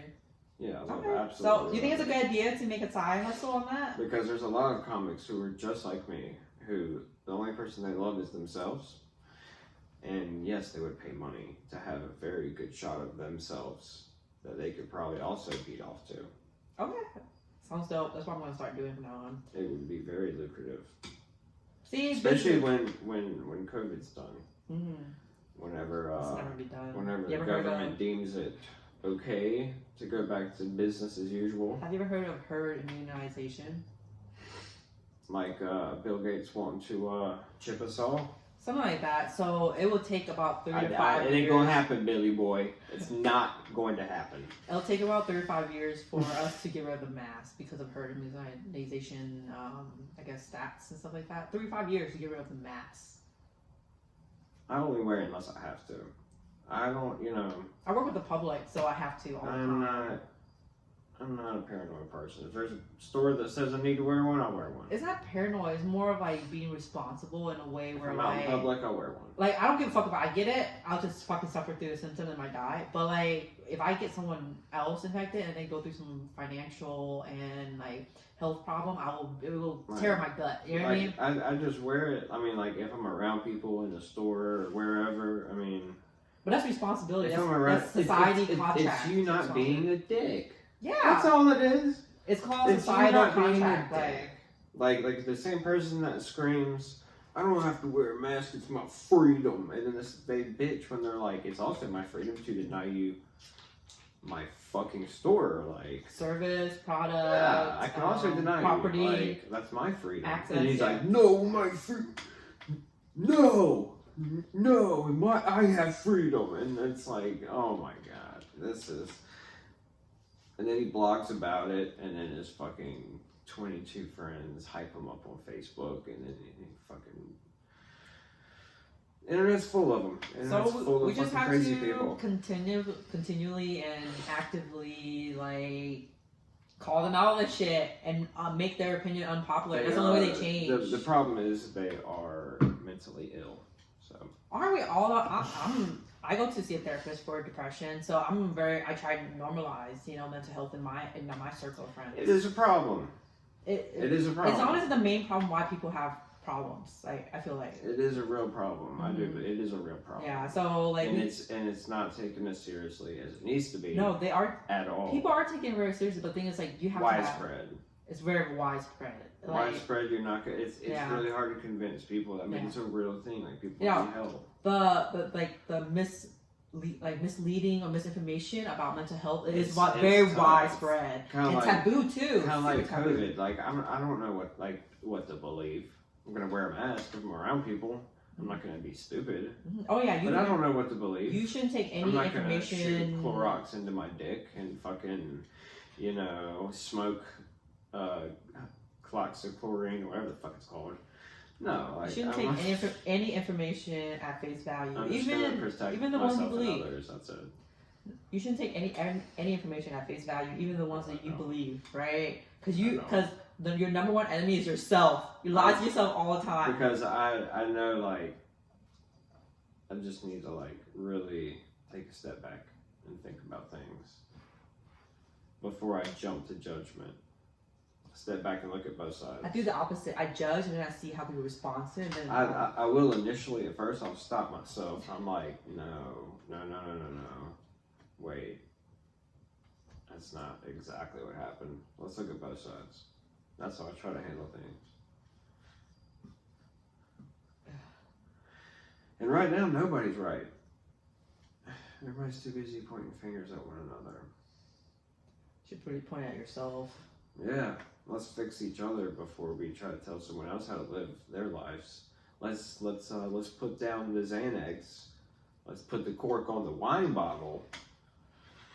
So my birthday was in early September, and one of my things for my birthday was to get a tattoo. I have like this like watercolor tattoo on my back of a phoenix. And so I had this whole thing planned for like a month or so. And so like I booked an appointment, I got put down the down payment, and I was like put my work schedule where I could go get it. Mm-hmm. And so I'm really, really afraid of like just getting hurt, like physical pain, and it makes me really like scared and anxiety filled. So like I was like, whatever. This is what I want, I'm gonna go through it. And so I planned it where I'm gonna take a Xanax, right? Go from work, take a Xanax, my sister's gonna drop me off. No, she would get dropped off at the tattoo parlor and then drive me home because I'll be intoxicated, right? But hopefully the tattoo be done. Yeah, I'll remember the whole thing. Xanax will fuck you up. Well, it did. So that's one drug. I mean, I'm gonna put all the cards on the table. I've done them all. Okay, I believe you. You look like you did. But that's one drug I do not like. Is Xanax. Do not like. I don't like it either because I took it, I blacked out, and my ass went rogue. Only thing it makes me just want to go to sleep, and that's such a waste of a drug. Like no, I've taken before it made me go sleep, but this time it made me go rogue. Like I blacked out. I don't remember shit. So this is what happened. You can't take too much, and especially if you drink on it. I didn't do any of that. I took it for pain and anxiety for my tattoo, and I blacked out, and apparently I drove my ass in Carolina Beach to get some Thai food to go. Went to the restaurant, ordered like $8 worth of food, right? And then made them all Thai hot for some reason. So no one else eat it. That's my dumb ass, like my high ass, black ass, dumb ass.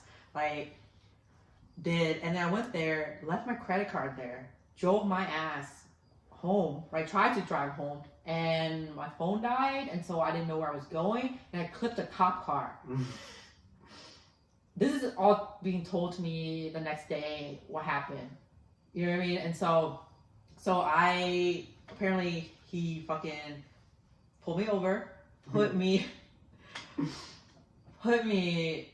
his front seat, charged my phone, and then when I got to the police department or whatever, they straight up gave me like I don't know, they were just like chilling with me, and then I told them they were like bastards, and they gave me my phone, and so they were charging my phone to get my phone charged, and then they're like, here, call your friends, right? Call your family, whatever. So instead of doing that for 30 minutes, I was like posting like my new tattoo picture on my Instagram story. And so my sister was like late to get dropped off at the tattoo artist at the tattoo parlor, and she straight up like was like, where's Thao? It's like, oh, she left like 15 minutes ago. I was like, what? So my roommate had to go pick her up from Carolina Beach, and then was like, where's Thao? Like, I don't know. Like, Thao took a fucking Xanax. So they're like, they have no idea where I was, and so they tried. It'll make you want to go on a journey. Oh yeah, I did. I went on a journey. I did wander This is right to jail. This is not a good plug for Xanax. No, it's not. So they were like, what the fuck? Like, where's she trying to track me? And they tried to call me across it. It's dead. So like, went straight to voicemail, so they know it's dead. And then one of my friends was like, oh my god, they were like huddling trying to find my ass right at home. They were like, she just posted a picture, and then they look at my location because they could track me. Mm. She's in the Carolina Beach Police Department. And they're like, what the fuck? And then so they called me. They called me actually. I'm like, oh hey, what's up? Like, where you at? I was like, I think I'm in jail. Like, and they're like, send me your location. I'm like, okay. And like, Thao, you're at the Carolina Beach Police Department. Oh man. I was like, I know. I told you I'm in jail. I didn't just know which jail it was. Not the best place to be. But it's in not, general. But it's not the worst either. You could be at Blue Clay. So anyways, I went to that one. That one's not fun. They came to pick me up, and then the mattress stay was there. My friend was there. My roommate was there, and then I came in handcuffs. I guess maybe not handcuffs. I don't know. Came in, and I was saying, Hannah, they took me to jail. They put me in jail. As if like they were doing wrong things to me. Yeah. And then the Hannah was like, how dare they? I was like, Hannah, the gall. They cuffed me. The audacity. They cuffed me. and then Hannah's like, girl, you clip a cop car. I was like, so? And you're on Xanax. I was like, oh yeah. And then so it's not like that big a deal. I don't remember any of this. I remember she was sitting there and with me and actually in front of us, and a cop came in. So one of the cops that I was talking shit to in the jail cell, he comes in with this like a smile and she's like, and then he told her, you done fucked up. No, to her, because I was like, I thought he was looking at you. No, he was laughing because he knew how like funny I was. So he told her after the fact, saying like, oh, she's a firecracker, and like she's really funny. I was like, dude, you fucking. He also said she's gonna be the best stand-up comedian ever if she's gonna get a special on Netflix. I don't want any of that. She's gonna get a bad coke problem, and then she's gonna blow her brains out, and then I have a different agenda than that. That took a hard. It's like Juice WRLD kind of hard, right? Yeah, that was. It's like, bro, what are you doing?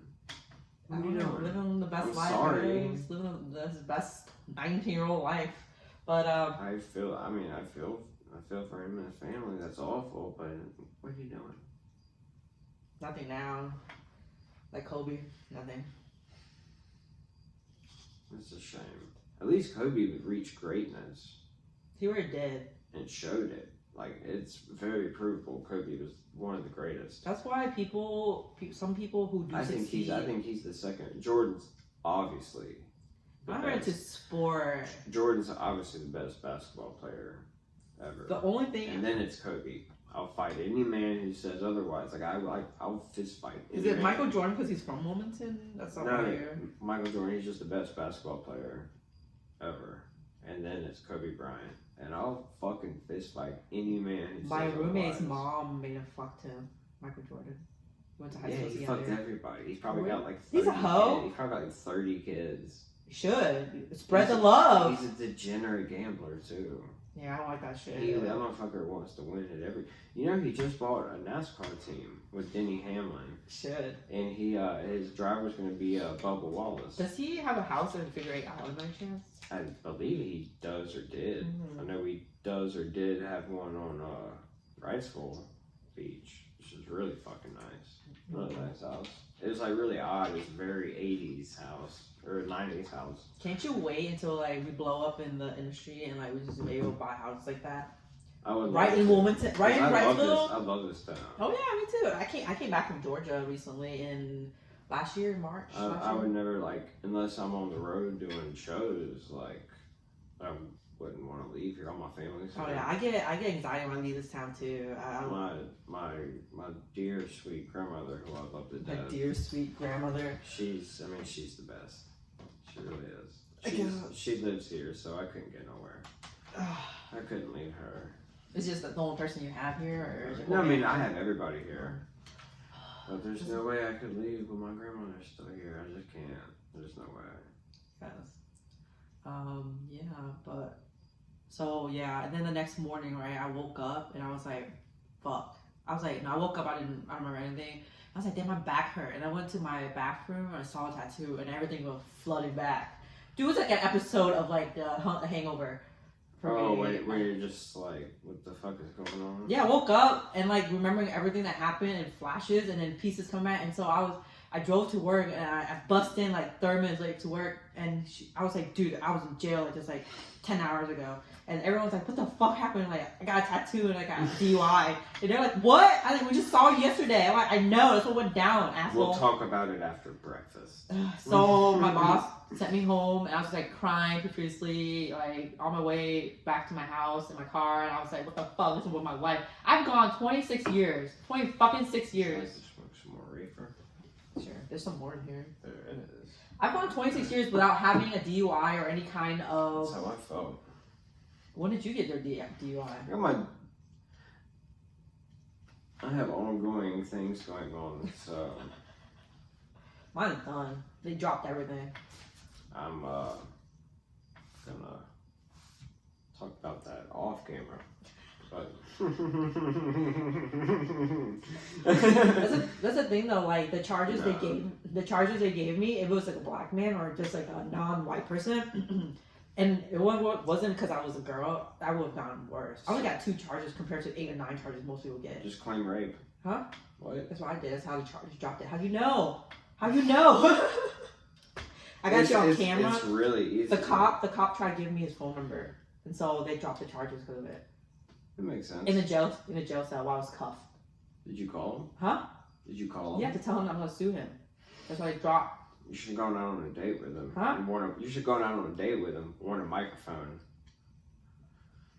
and then bathed him even more, and then just took the whole department down.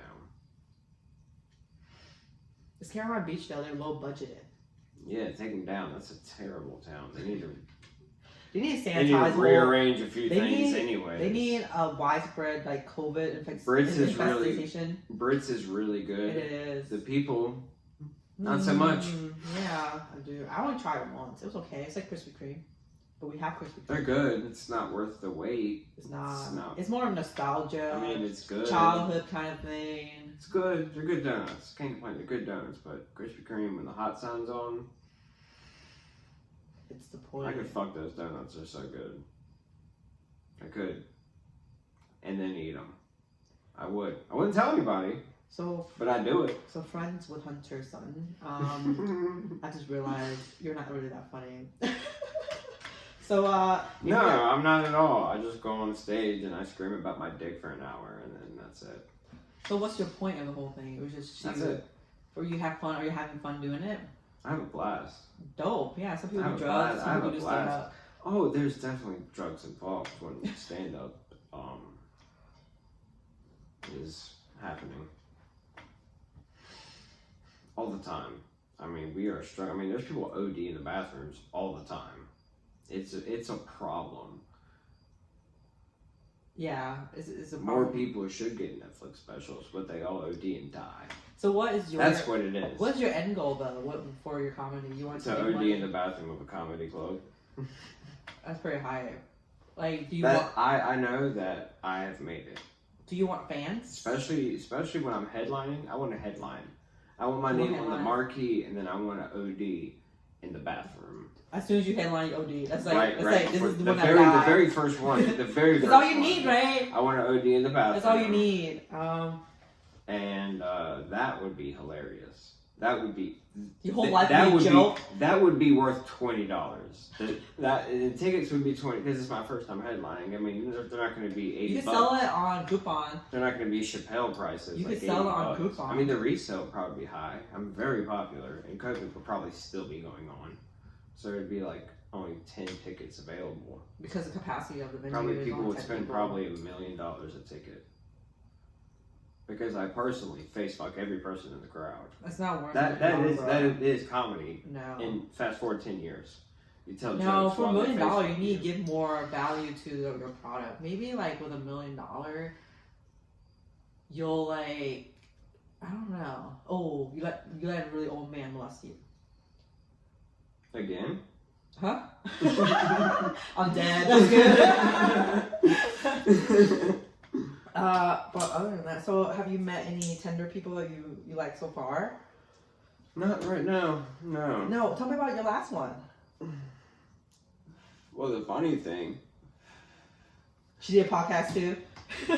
No, she was funny sometimes. Oh, she no. had her moments, but no, we known each other forever. We went to middle school together. But how you guys meet on Tinder? We matched. Oh, and that's when you guys knew each other were available. Yeah, Oh. I believe that's what happened. So- One of those sites, so- Bumble, Tinder, whatever. Did you guys end up dating or? Yeah, we did for a while, How long was a while? a few months. During quarantine? Yeah. Oh shit! That's same thing happened to me. And I met her kid and all that shit. Oh, she has Her children. kid, shit. Can we agree Her that kid adored me. Can we agree that people our age are like they're one end of the spectrum or the other? Yeah. They have kids or have like really a lot of responsibility, or they still have no responsibility as if they're 19. Yeah, I still do what the fuck I want to do. Oh, I still do it too. I just do it and on a luckily- massive scale. And like, luckily, I've been like, I don't tell people because then they'll expect more out of me. And I also don't tell people because, especially the people I work with, I don't tell them About what? about. Like I've been really doing good in my day job Mhm. and like excelling a lot and making Yeah, a lot you of should. and making a lot of raises and making a lot more money. Hell yeah! A2, So, more money. That's how I'm able to pursue my dream. Like, that's like, I don't know what kind of fantasy land people live in to where they think that's all they can do. They can give up and fucking live off being a fucking open micer. Open micer. Get with reality. Same thing with artists. They think they're gonna blow up because someone they saw them or they went viral. Or something Yeah. like that. Get the fuck out of here. Everything in life you have to work hard for. Like, that's like during quarantine, I had busted my ass at work and I have like, make pretty good money now at work. Proud of you. Proud of you. Thank For a you. New Hanover graduate, that's Right? you're succeeding. No one. Dude, there's some people that still don't have Imagine cars.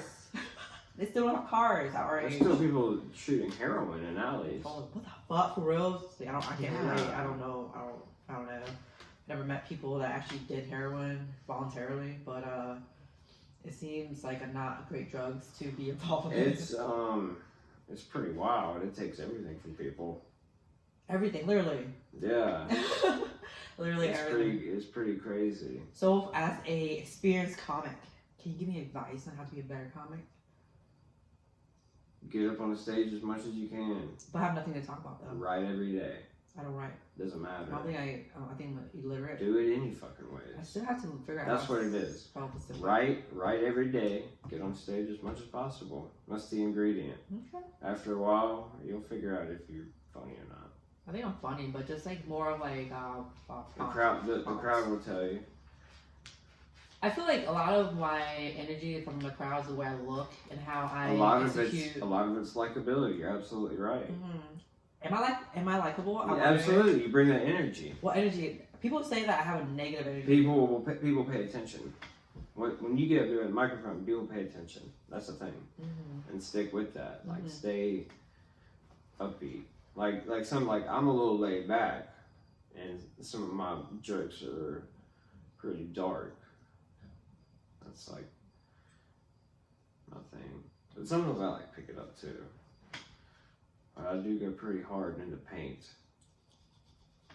like the Reverend Waka Flocka said. Okay. I think actually it was hard in the motherfucking paint, if I want to be verbatim. Do you use the N-word? Absolutely not. On camera. Lit. Yeah. So. No, I'm kidding. I don't. It's not right. I'm being for real. It's not right. There is pain behind that word, and I understand.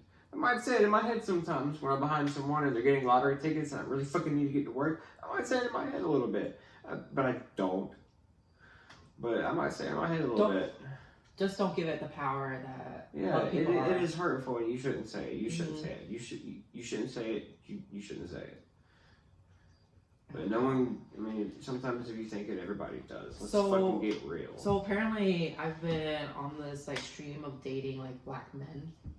I've never liked black men before. I always dated white men up until like last year. I've dated everybody, like all races. No, not me. I don't No, I judge stuck people. I stuck with white men for the longest time, and since like my ex, Mhm. I've been dating black men, and I realized I can't date white men no more. It's true. Once you go black, you never go back. I have heard from many sources, I think it's recently published in the New York Times by the local Nobel Peace Prize winner, that is scientifically true. That once you go African American, that you no longer return from the journey you're on. So my theory for me personally is that because I am an Asian woman and like I live both sides of the world. I live the American side and I also live the Asian side. The Asian side is strong. I prefer the Asian side. If I have to pick a group of people I would hang out with on a daily basis, it would be Asian people. And if I were White to people bitch about that their latte was cold. do or no, that Asian people do the same thing. Cell service No. went out. Asian people do the same thing, but the thing is like that's my culture. I lean more towards my culture, and so when what's it called? I have a hard time connecting with white men because their culture is very drastically different from me to a point where like they seem like they have no culture, and so I have to explain everything I do, like my habits, my way of life, to someone who don't even have a glimpse of being different, being not from, this is not my native land, this world is not catered to my culture. So it's so hard to, because that's my ex, I had to explain to him to a lot of things, like what pho is, how Asian people act, how Asian people, what we want, how our mentality is. And it's tiring, but then I started dating black men. I was like, okay, they actually understand the struggle a little bit more, and so I don't have to explain too much. You know what I mean? And then we just kind of relate. You relate them with them more. And they don't give a shit about your struggle. They don't, because their struggle is so much harder. Yeah, this whole point though. That's the whole point though. Like they're able to relate and empathize. Right. Like, oh, word. The word. Yeah. You feel like people have segregated you? Oh yeah. Oh yeah. You feel like that? We're able to relate more. And people are like, why don't you just date I feel so bad for you. So why they're like, why don't you date black guys and date like Mexicans or Asian? I was like, first of all, I've dated them. It doesn't, like, to me, it doesn't matter. Like, if you're attracted to, like, it's fucking 2020. Like, who gives a shit? You'd be surprised. I'm just saying this is like who my gives a point. shit? My point Like, of you're view. attracted to who you're attracted to, and you love who you love. Like, I don't give a No, fuck. it's a phenomenon. I don't It care is. if you like to go around and find a very rare indigenous type of pine tree that you like to fuck, and that's your sexuality. I don't care. So if it makes you happy, it makes you happy. I've dated Hispanics and I've dated Asian, and they're just too much for me to handle. And I'm more American. If I date anyone, it would be more Americanized. You know what I mean? Mm-hmm. So there's only two types of Americans: white people and black people, right? So right now I'm not. Mexicans are wedging their way in there. Well, they've been here for a I while. love Mexicans. Yep, I work, some I of my work, friends are I work too, around yeah. them all the time. I just fucking. They're loyal as fuck. Asian people, same thing, loyal as fuck. White people, black people, I don't know. Like it's up in the air. Trump's gonna build that wall over my dead fucking body. That'd be nice though. It's like the railroad tracks, like all on the bodies of like It's the not gonna Chinese happen. trail It will not workers. happen. Huh? That wall will not happen. Yeah, because it's election year. Go guys. Either Go. way, that wall will not happen. Oh yeah, it hasn't happened for 4 years. No. I fucking It would be dare. nice though to kind of like have a wall and play volleyball over it. It's kind of like a That would be fun, and a they probably community- always win. Unless we had black people on our team, then we would always win. win. So we have the advantage. We would always Make America win. great again by building this wall so we can play volleyball with the Mexicans. You know, build combined like teamwork and like competition, like friendly competition with your neighboring country by playing volleyball over the borderline. And you're an Asian, Oh, and you're an Asian woman. That's not racist coming out of your mouth. Now, if I said it, Why don't you try it? I'd go to jail. You should. I'd go to jail. More white men should go to jail, I would and go so to that jail for rape. so the black men could get the overflow and then go out of Yeah. jail. So it makes sense, right? Probably. Just saying, there's They it's to would- think outside the box when you they deal with would these social issues. Take Okay. control of everything. Who? And the black man, they take control of everything. No, I don't know. Depending on how old You they are. would. Maybe in their mid 40s, maybe when they're mature enough. Yes. They run everything, and then they'd be late for every meeting. No. I kid. No. I'm a comedian. That's a joke. Color people time. It's a thing. Like black people, I think have worse Mexican fucking assholes. I'm not Mexican. No, I'm talking about like they're so late. They're worse than black people. Asian people were But they're when they get there, they're gonna be there all fucking day. So does black people. If you ask them to leave, they won't leave. Yes, black people always stay there. They stay there because they find any excuse they can to dip out. They stay because they don't want to deal with their baby mama at home. Okay, that's the only reason. That is also true. I've worked with guys. That doesn't matter. That's not a black thing. That's an all color thing. They got a shit home life, and they don't want to go home.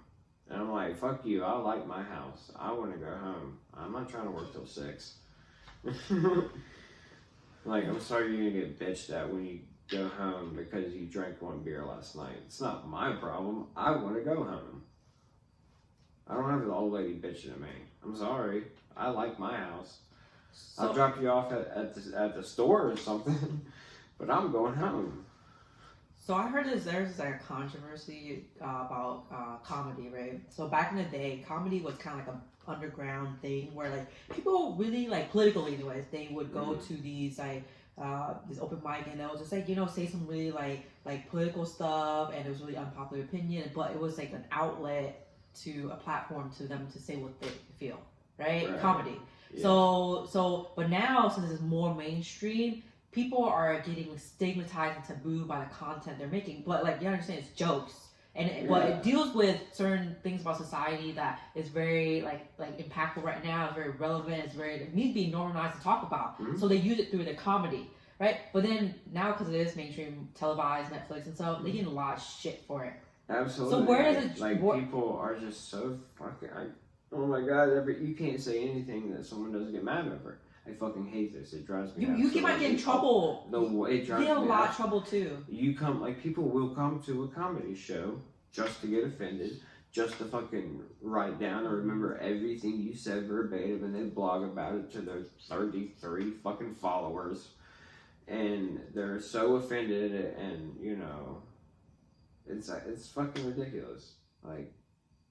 And then once it's out there, it's a real thing, right? So and so is fucking transphobic. So and so is racist. So and so is this and that. And it's like, which comic? It's not true. Which comic right now that's big that hasn't gotten like you're racist? Like you know what I mean? Like someone's got the whole thing with fucking who was it? Shane Gillis. I have no idea about that. Was people. Stupid as fuck to me, but. Who am I to say? I wasn't there. But in my opinion, it's a little ridiculous. He shouldn't have got fired from Saturday Night Live. So does your opinion even matter, though? That's what I'm really No, it doesn't matter. It doesn't matter. No one's opinion matters except for the people that are involved. Really. Popular opinion will drive a lot of choices. The choice had already been made, So it doesn't matter what people think. I still have faith in humanity. Well, you. I thought it was a little ridiculous, and right now, in the tide of the way things are going, it's probably impossible for that choice to be. I honestly don't know what happened in that whole situation. It was a little ridiculous. They dug up something because there was like the first ever gay Asian American cast member on the show, and they dug up some like 10-year-old tweet he made about Asian people. And they canceled him over it, but there was like 1,000 other tweets they could have canceled him over that were way more offensive, but they only did that because of the first Asian American that was gay they just hired on the show, and that I believe it was because of that. That's my opinion. My opinion doesn't matter, but that's what I think. I think, from what I know about the entertainment business, I think this is how it went down. I think the actual artist or the performer or whatever, how do you call him, the comic.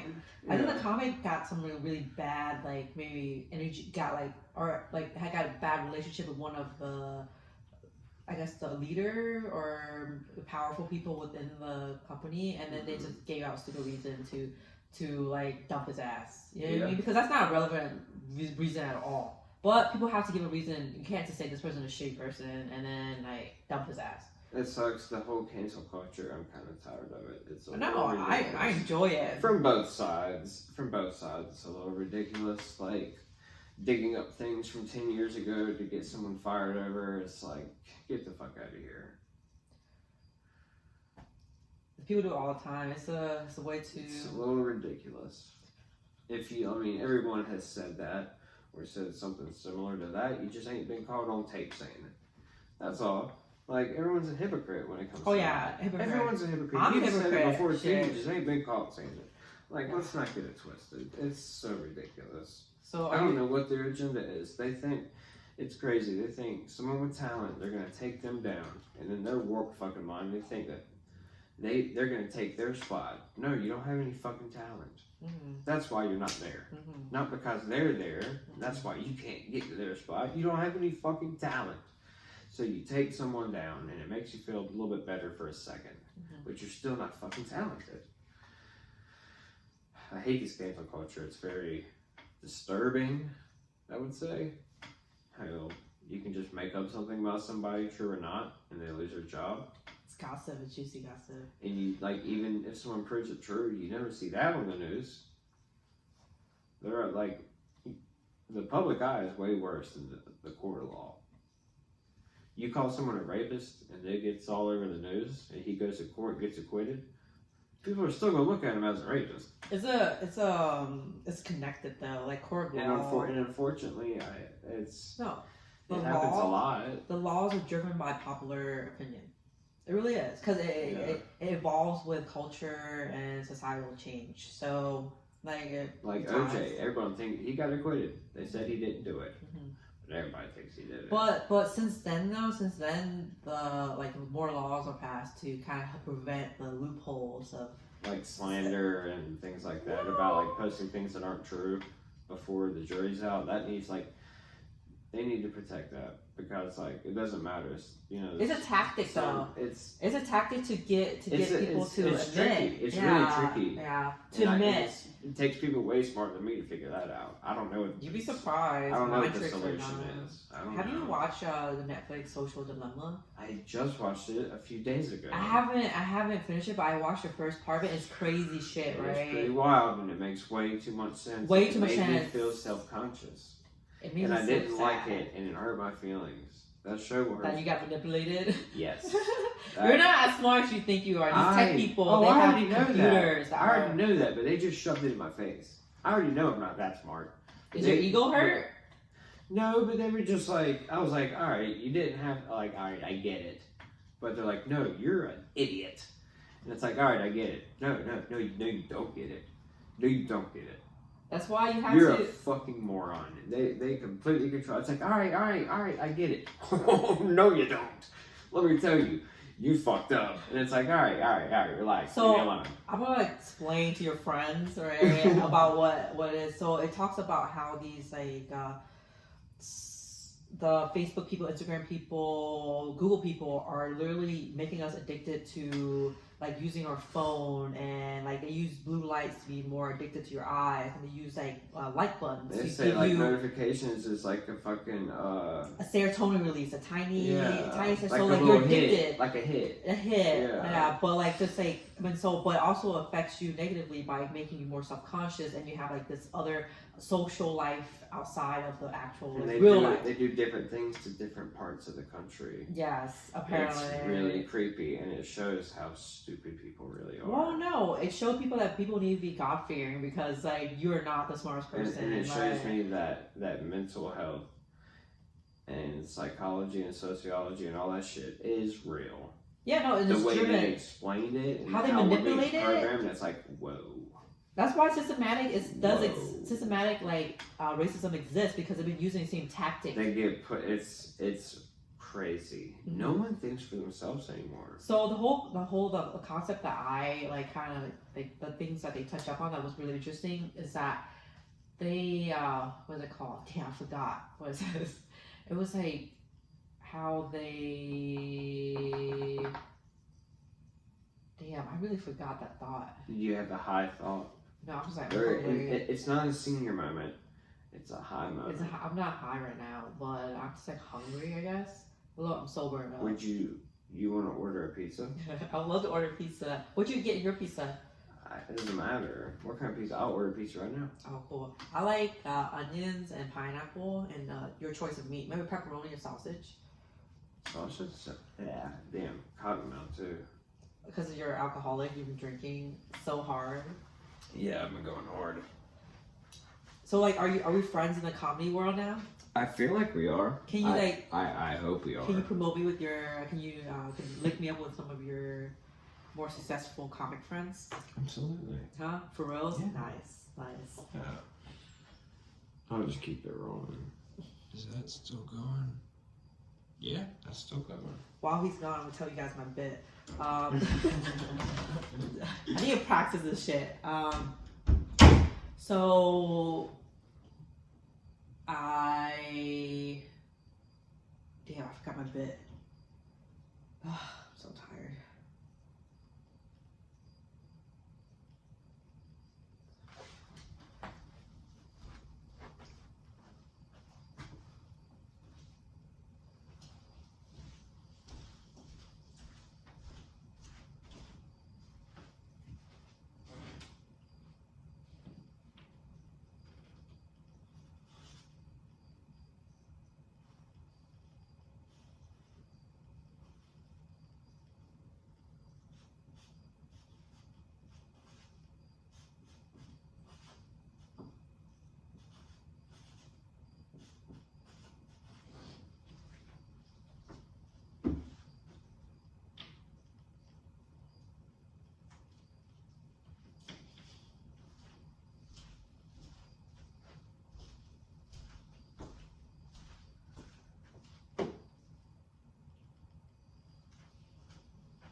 later. There it is.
gonna smoke cigarettes. I'm gonna quit cigarettes. I'm not even gonna attempt. Well, for now. Right. I am not even going to. So you say you never thought about quitting? I mean, I've thought about it, yeah. Ever even like hype yourself up on going to do it?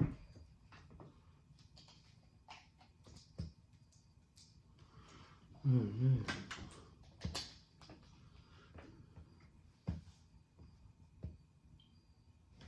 Okay, now it's going. I believe so. Yeah.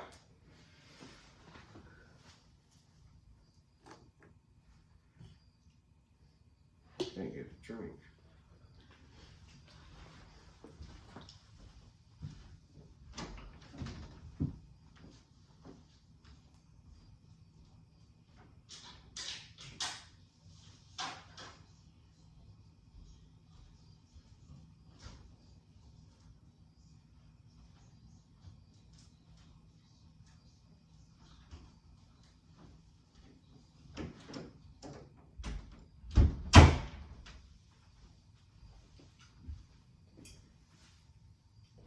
So, I just turned it off. how good was that potato salad I just nourished your body with? Not good at all. I understand. It's from fucking Smithfield's. A terrible chain restaurant. Terrible chain restaurant. No, it's a good. Yeah, that's pretty shitty. Yeah. How the fuck Earthfare died and Their fried chicken has gone to shit. I wonder why. Their barbecue has gone to shit. Jackson's is slipping as well. Jackson? They used to be the shit in Wilmington. Is that a local place? They're slipping a bit. Mm-hmm. Oh, I never They've been here ever since I was a kid. Shit. They're on Carr Avenue. Some people say Kerr. Kerr, I call The it correct way. It's And people get Carr. upset. People People will do. get, especially Locals. the boomers. Boomers? They will probably fist fight you. The boomers are offended by everything, even air. Like Yes, this air is too but then clear. they say our generation is not tough. But then we say, It's such a snowflake thing to say. yeah, You look down on us. y'all weren't tough. Back in our day, men were men, and we worked with steel and worked in the military. It's like, yeah, but you neither have worked with steel or neither in the military. So what the fuck do you know? You drank your money up and you beat your wife. That's what you did. So how But drunk then are you're you? gonna bitch about skateboarders on the street. So how drunk are you right now? Not at all. My drinking is like you're smoking. Oh, wow. This is like me. Get my shoulders loosened up. Are you rumble? Nah, just relaxed. I like your setup though. Yeah, You don't have I, right direction. What'd you ask for? A lighter. I left it Lighter. outside. Outside. Outside the door.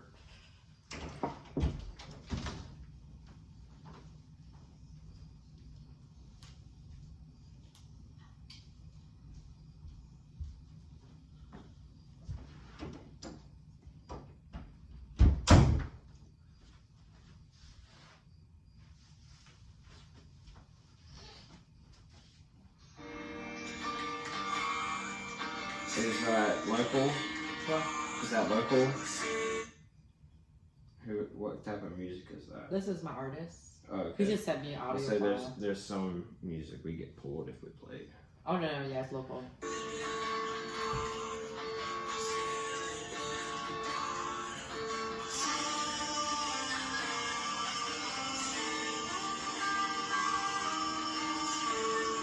This is the first time I'm doing it, so I'm trying to. He's like, he makes it and then we'll go record it. Okay. This is the guy you're managing? Huh? This is the guy you're managing?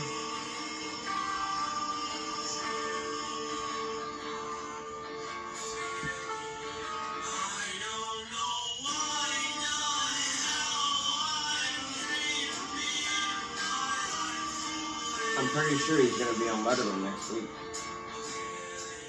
He's gonna be wrapping the show up. It's like lo-fi music. He's really sad in the song. It's like sad, emo music kind of thing. So the way it works is that he'll like when he makes a song, he'll send to me to listen. He'll send to his friends and shit like too. Maybe it's not the one. You know, maybe it's not the one. I don't know. I don't have the ear. I don't have the ear to know what's a good song, and so I leave the creative. Maybe don't do that one for your coming out song. Maybe not that. No, we have Probably anyone but that. But don't play that as your promotional. It's so song. interesting. So we like he did a song. His friend helped him make a song, right? And so his friend put him. He did a feature on it, and also added another friend to feature on it. And so my guy was like, "Dude, just ask them to take him out of the song, redo the whole song." So we had to go back, redo the whole song with just the first hook on it, redo it, and then it was like the best song we made so far. It was like a subpar song. Now, do you have that one? You want like the first version or the second version? Whichever is the best one. The best one. Okay, I got that one. What kind of music are you into? I like, and I'm unashamed to say, I like that real ignorant, violent, Rap. mean rap music. I feel Yes. Yes. If I'm at work and I got that playing in my earbuds and you come up to me with some bullshit, won't be good.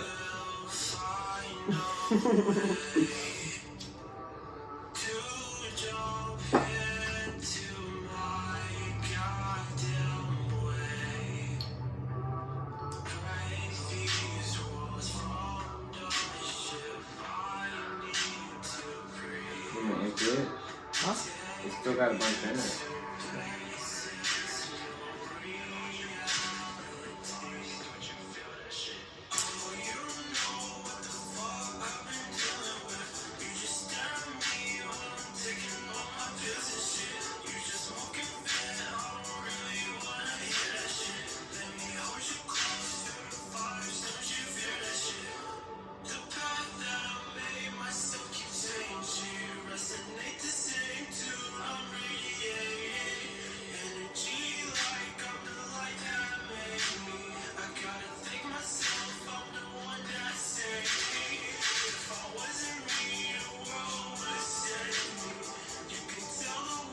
This is the one you come out with. You want to hear the song that he's gonna come out with? The first song. I would like to. September 30th. Why didn't you open with that one? Because it's like it's a lead up to the song, like the most important song. Right? I respect that. We have a music video ready. We have a music video, photo shoot, kind of scene ready. So I'll post the link in the bio if I can figure it out. I'll do it. There's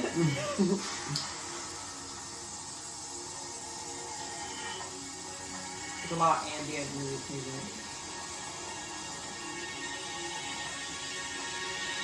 So it's very versatile. It's a turn of music, but it's not like all one sound. Yeah.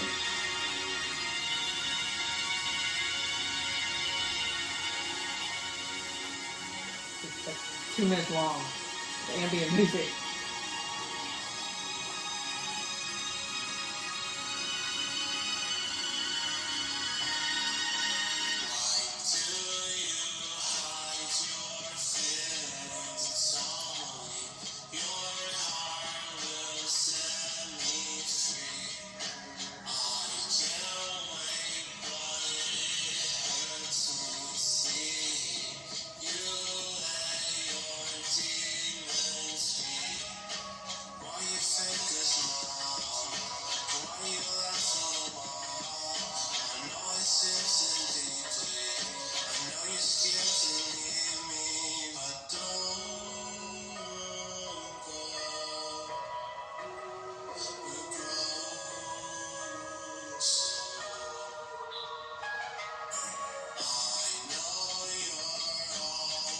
So it's just That makes me want to go to sleep.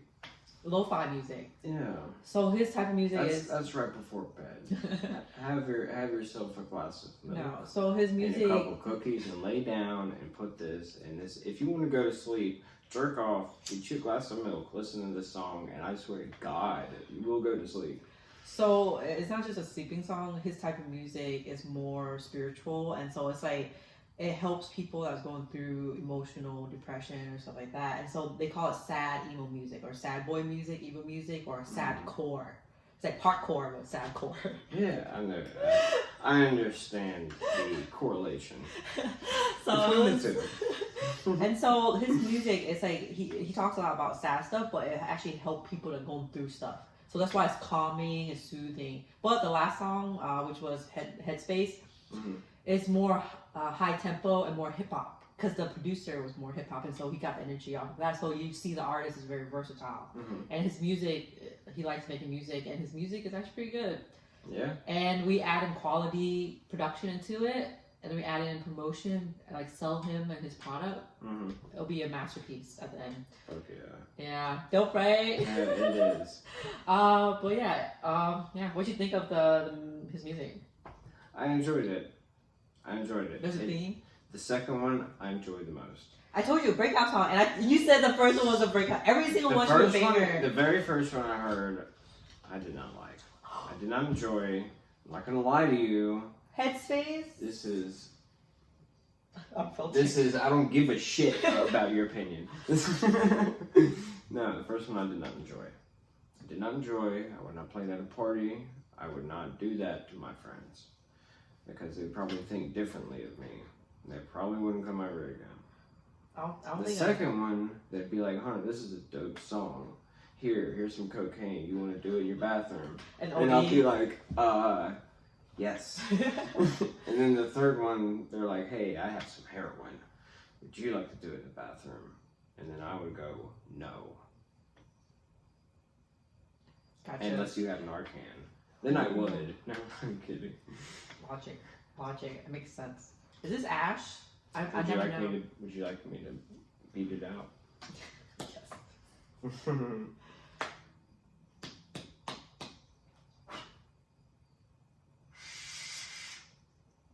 Yeah. No, it's empty. I don't think so, buddy.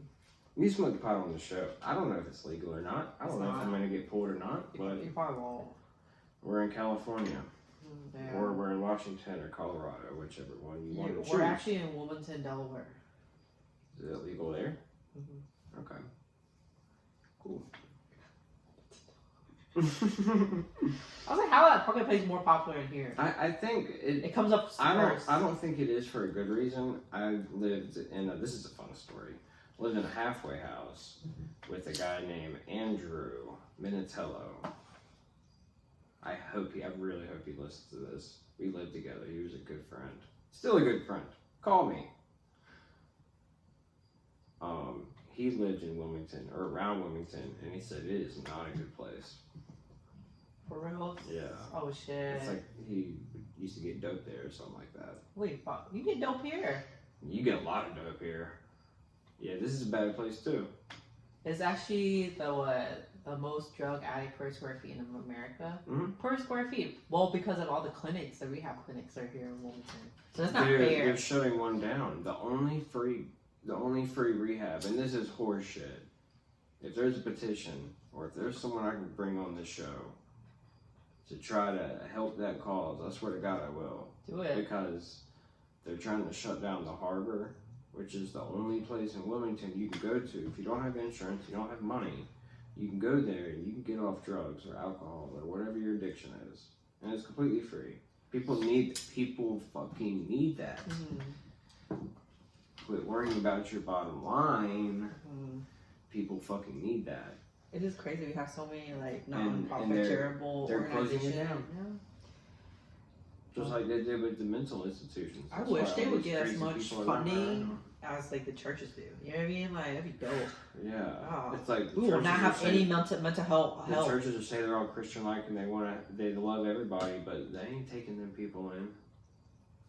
They're not making fucking rehab clinics. They're Yeah, not they helping ain't- yeah, they people ain't that actually have taking a them bottom people hole. in. Like, but it's interesting. What else do you want to talk about on your stupid power podcast? My stupid your stupid white man podcast. I'm just gonna dub it to where the whole time you're just like, I hate white people. Like it's like a kind of like in the brain kind of thing. Like, Yeah, I'm gonna do kind of conscious like way. a what's his fucking name? It's a really nerdy guy on YouTube. The little nerdy Jewish Republican guy. Oh, the guy who was on what's his He name? did the Colbert WAP. Report. He did the WAP thing. Mm-mm. And He was on like, the Colbert Report. Gosh, Colbert Report, right? it's been. Is it been? I'll probably think of it tomorrow. I'll think of his name tomorrow. I don't know why I can't think of his name right now. Mm. So, do you know any comics that have managers? I think Brian Granger does, and he's performing on October 23rd at Bazaar. If you get you need to get tickets now. Okay, I'll get They're some tickets. they're gonna sell out. They're only $5. How do you You buy got it? $5. How do If you you buy don't it? have $5, you just let me know and I'll give you $5. How do you get tickets? You go online. To what website? Bazaar? I will post the link in Because the you don't bio. know.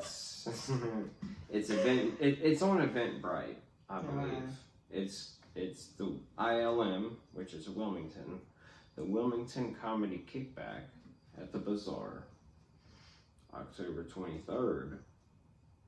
Doors open at 7:30. Show starts at 8, and I am on the lineup. I am on the lineup. This is so funny. I hope you know that. It's hilarious. Huh? I can't wait. I'm Um, probably gonna bomb. Good. That's what I'm I want to kidding. see. I'm really good under pressure. Like, I've bombed a bunch. Don't get me wrong. Mm. I've gone up there and had some terrible shows. But whenever it counts, whenever I go up there for like comedy competitions or like big shows or anything like that, Mm. I always do pretty good. How do you know you're good? Because I didn't know if I was good or not. It's tough. Like that's a fuck it, I'm gonna say it. A lot of comics are scared of the Bazaar. It's a tough place. Why? Because the crowd and the people there, What do you mean? What kind of people is it? you never know who you're gonna get. Like, you better have thick skin to perform at Bazaar every week after week. It's a tough place. What do you get? Like just not clapping? Yeah. So Like, you'll get silence. Like, yeah, I don't care. why would you need clapping? I don't care. You're just practicing your craft. Like, yeah, like, but some people, like, really bothers. Like, a lot. It's not entertainment. It's not for the weak of heart. It's really not. Mhm. Like, you have to be a special kind of person to go up there and, like, bomb super hard and, like, not let it bother you. Of course, it'll And bother then- you. You're always self-aware. And You know what I mean? then do it again. Do it again. And Do it again and again and again. I know. I And just then you go home and you kind of think about killing yourself, but you don't. I did not have that problem, but I did have this problem where I just blacked out. I didn't know what happened, so I didn't know what I was saying. I just kind of said it, and so I wish I could remember it. But I did record it on Wednesday yesterday because I was recording my artists doing a live performance in the inside stage. Yeah, and so I went up and I did a little bit, and I recorded some and posted up online. You should. My friends would love All to that, hear me except say for one. One, I was a little too mean to the crowd. I What'd went you a little say? too long, but they hurt my feelings. What did they And do? my feelings are brittle, so that I attacked everything that they loved and cared about. No, but like, what did they do? That's what I wonder. I mean, like, off the bat, we were trying to do a good thing. It was actually them. I won't even give them the recognition. Mm-hmm. It was a local bar down the street. Mhm.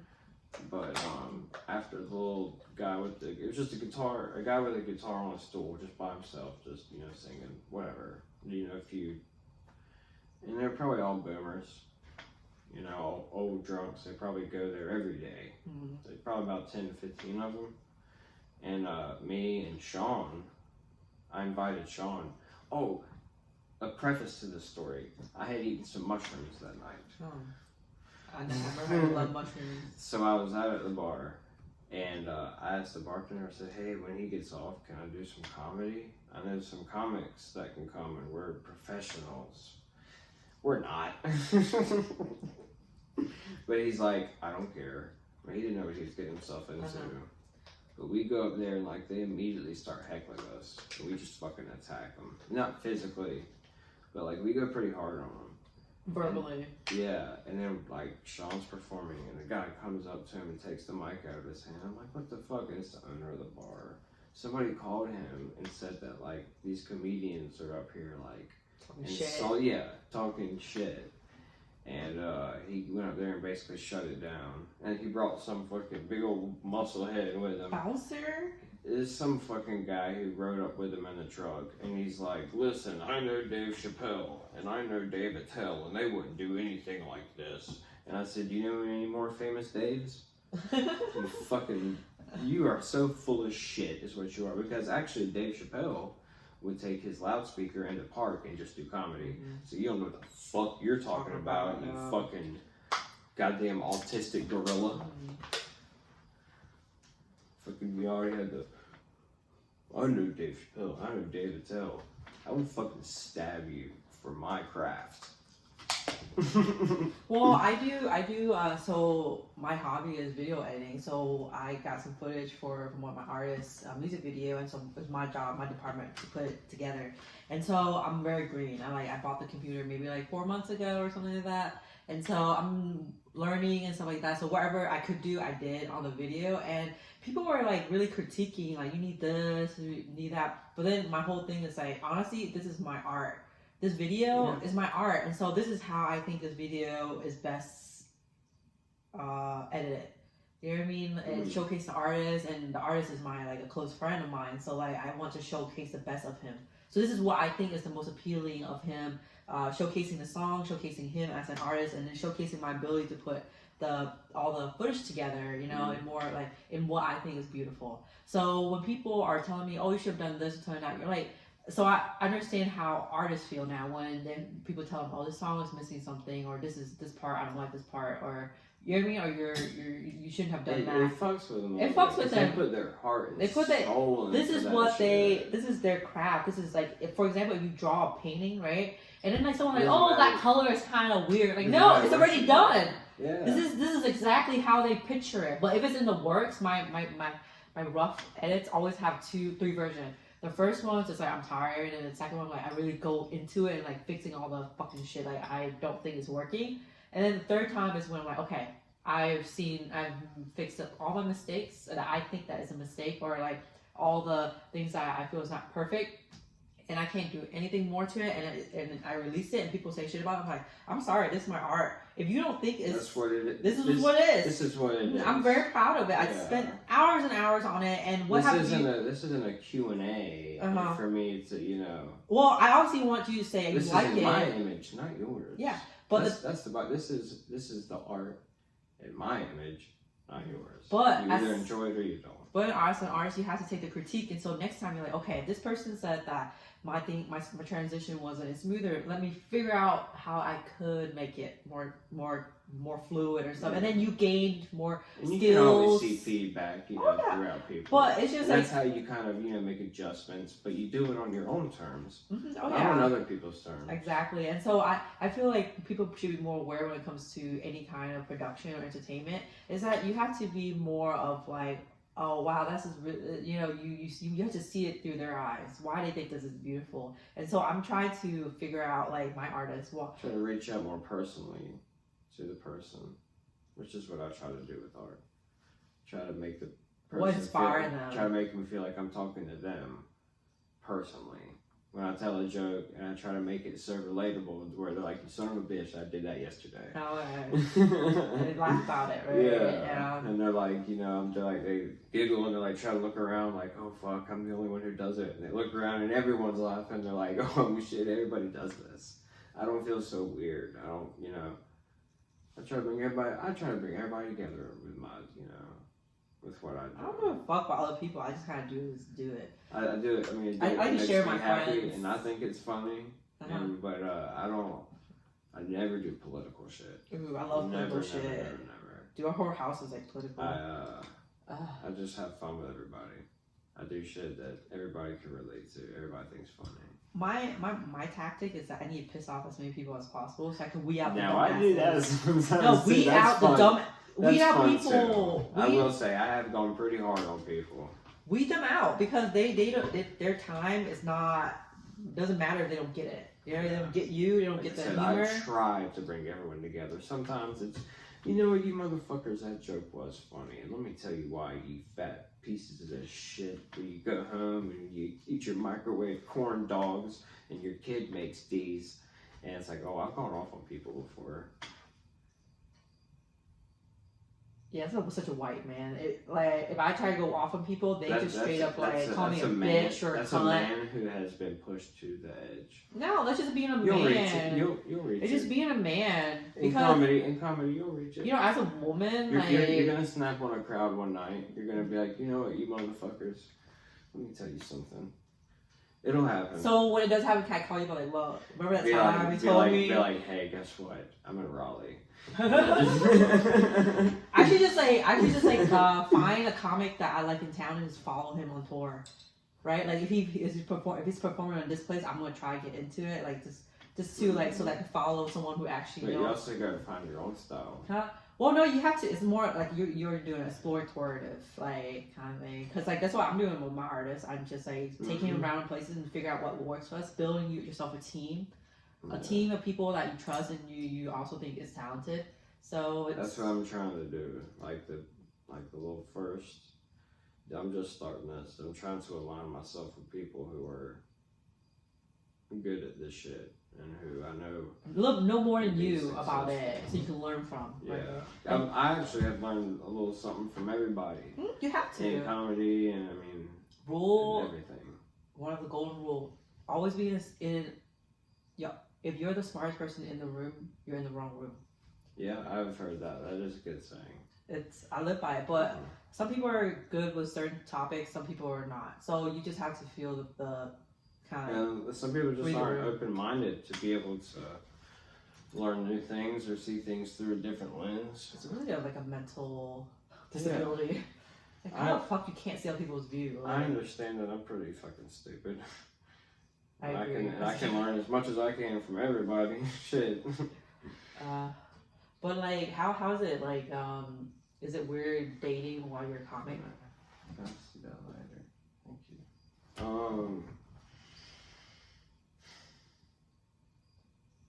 I don't know. Kinda. I don't. It will take you away from comedy a little bit. Can't say Dating? Yeah, I can't say it won't. Have you dated someone that's in comedy? No, I dated someone while I was doing comedy. So I'm in the music industry, and I actually met some men like through the music industry, and like in a like romantic term, and they're like, dude, I want someone that's in my industry to date because you always be grinding in the same stuff. Yes. You know what I mean? So see, I've never dated someone that was actually like a comic or in the industry. I dated someone who was out, and she doesn't do it. She doesn't understand it, so it does pull me away from what I want to do. Mm-hmm. Well, pull you away from the relationship too. Yeah. Yeah. Because I'm trying to do what I love and what I want to do. And now that me and her don't date anymore, I've been putting all my focus into this, and it's been going pretty good. I booked a show for next month, so it's going pretty good. It's like what's it called? It's more of like for some people, certain phases, it's more compatibility towards the scheduling. So for certain industry, like music, entertainment, it's better to date within the industry. But like if you're like, because you know what each other's trying to do, and you get it if they're busy. And you can help each other. But if exactly. like for example, if I date someone who does nails, they don't not really help me with doing nails. We're gonna do too much similar things. You don't have other things to enrich each other with. Right. You know what I mean? And so certain like nail industry, like trade industry, not like you don't want to you want to date no electrician. Like another electrician and talk about how much wire we pulled that day. I know. It's like listen, enough. We just did it for 9 hours. I know. Let's drop this shit. Okay. Yeah. I don't want to talk about how much wire we pulled. Yeah, it's funny. That's actually my dad's joke because one of his buddies was dating a woman that was a painter, and he goes, "What the fuck are you gonna do? Go home and talk about how much you got painted that day?" But some people like I know a couple that do painting houses together. They work together all day long. They come home and stay together all day long. That would kill me. They probably beat the shit out of each other. Probably. And they probably fuck the shit out of each other. They're probably into some weird. But shit. that's an employee that you don't have to pay. They're probably swingers. But that's an They're employee. around each other. But that's an employee you don't have to pay, and you share the profit. So there's no haggling. You do the work and you get all of it as a household. You just pay people. Oh, you do it all by yourself. No, like, so if you were to be a painter and your wife were a painter too, you be a 2-person team, and then that income from the whole entire project, the whole entire day will go towards your income. Your go towards both of your household, which is one. So that in that way it helps too. Oh, that makes sense. Yeah. So My boss works with his wife. She works in the office, and I think something like he owns 51%. She owns, so he owns like more of the company, something like that. I don't know the ins and the outs. Maybe I'm talking out of my ass. I don't know, but I know a lot of them do it like that. So I was like asking you about the manager thing because I this is my first time doing it, and I want to meet other managers, but so far I'm in charge of people. I'm in charge of people at work. no, I'm talking about like in the entertainment industry because they're a different type of breed. Yeah. Have you met any? Like, I had not. that's the thing. I've met so many artists and none of them have manager. I know 2 artists in town that has manager, and one of them is just a business manager. It's not a personal manager. I do everything. I'm production manager. Yeah, see, that's what I do with all my shit. Sean's doing the show at Bazaar, but for the most part, I promote all my shit. I do all the editing and audio and video and It's different. the graphics. I do all that shit. It's different doing it for yourself because and I'm not that good at it, but I figured it out. yeah. So for like you do it yourself, you have complete creative control over it. But the thing when you I do do it, the fuck I want to do. yeah. But when you're a manager, you have to keep someone else's vision in mind because it's not your craft. Your craft is blended within their If it craft. was yours, you can do what you want. Oh, you do what the fuck you want. So for somebody else. Managing an artist is very difficult, but you have to be very driven for their vision. That's like when I do like electrical, I have to think of the big picture in mind while I'm working for what the customer wants, and so yeah, I do that. You have to align your vision with what they want for the house or for the business or for whatever. So yeah, I want to meet other managers, see how they work, how they like, what they do, what do they do to like benefit their artists? Because a lot of what I've seen is like they're not really doing much. There's one artist in town, like he said, he has a manager. I've never seen her at any of his gigs, any of his practices. If I'm managing somebody, like they're gonna be my part, especially if we're making money doing it. Or going to make money, right? He's gonna be my top priority. I'm going to kick the fucking door down for that motherfucker and get him into places he needs to be. How do you do that though? I don't care what it takes. How do you do that though? Do your research. You figure out where to go. You figure out where the motherfucker drinks. You just fucking. That's the thing with me though. You don't give up. I love to wine and dine people. That's why I'm like, if I were to have any business, it would be like hospitality. Because I grew up working in a restaurant, so I'm really good at it. I think it helps with my like likability, charm, charisma, whatever. And so I can turn it on and off. I can be myself, but I could be like, oh hi, how are you? My white people voice. I do the same thing. I have to deal with like these old like white rich homeowners who I'm doing their house, and I have to be like super fucking nice and polite, and usually like 9 times out of 10 they say nothing but nice things to me, but deep down inside it's like I want to push you down these stairs and I could probably kill you and get away with it, but I also want to get home in a reasonable time too, because traffic could be a nightmare coming down the shipyard at 5 o'clock. Yeah. Well, you also have to hide the body. It would be. No, it would just be an accident. I push him down the stairs. He probably bashes his brains open.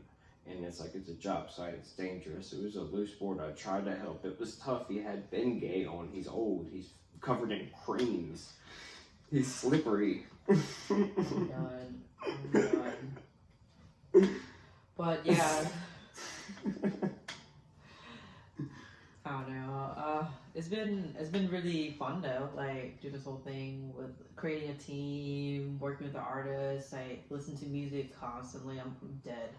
I'm like overstimulated, but I'm working through it. I also have my own job, my 9-to-5, so like I'm getting burned out. It's really, I know what you mean. I'm really trying to find a good balance because I am doing really good at work, but like it's weird. It's like the better I do at work, the more it takes away from what I want to do, and the more I put into what I want to do, it takes away from work. And it's like right now I'm at a really good fucking balance, but it's like on a hairpin. Like Me too. I had to reset like every other day, so it's... but like I'm doing pretty good so far. We'll see. I might have it like a. Hopefully, I don't have a Kramer moment on the podcast. You know what I'm talking about? You gotta look that up when you get home. Or just tell me about it. Tell your people that you might not know about it. As a comedian, you gotta know about it. Michael, fuck, what's his name? He played Kramer on Seinfeld. Mm-hmm. He was at the Laugh Factory, and I want to say either New York or L.A. Maybe L.A.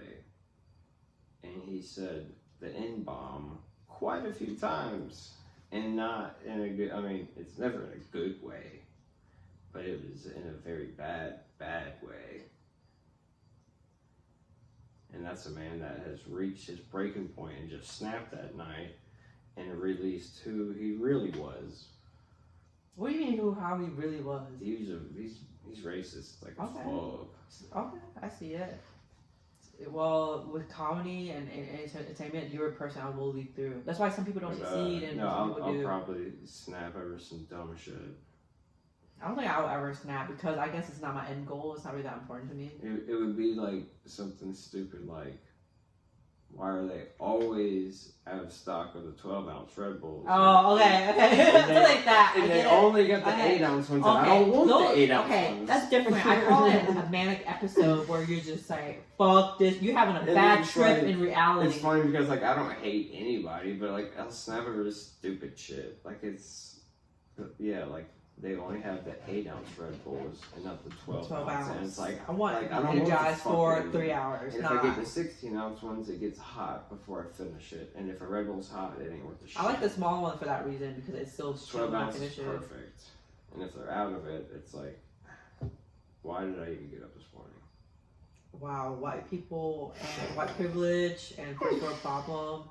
You got it all going on. Like these are good problems to have. Don't worry about it. But then I have to go out of my way to another store.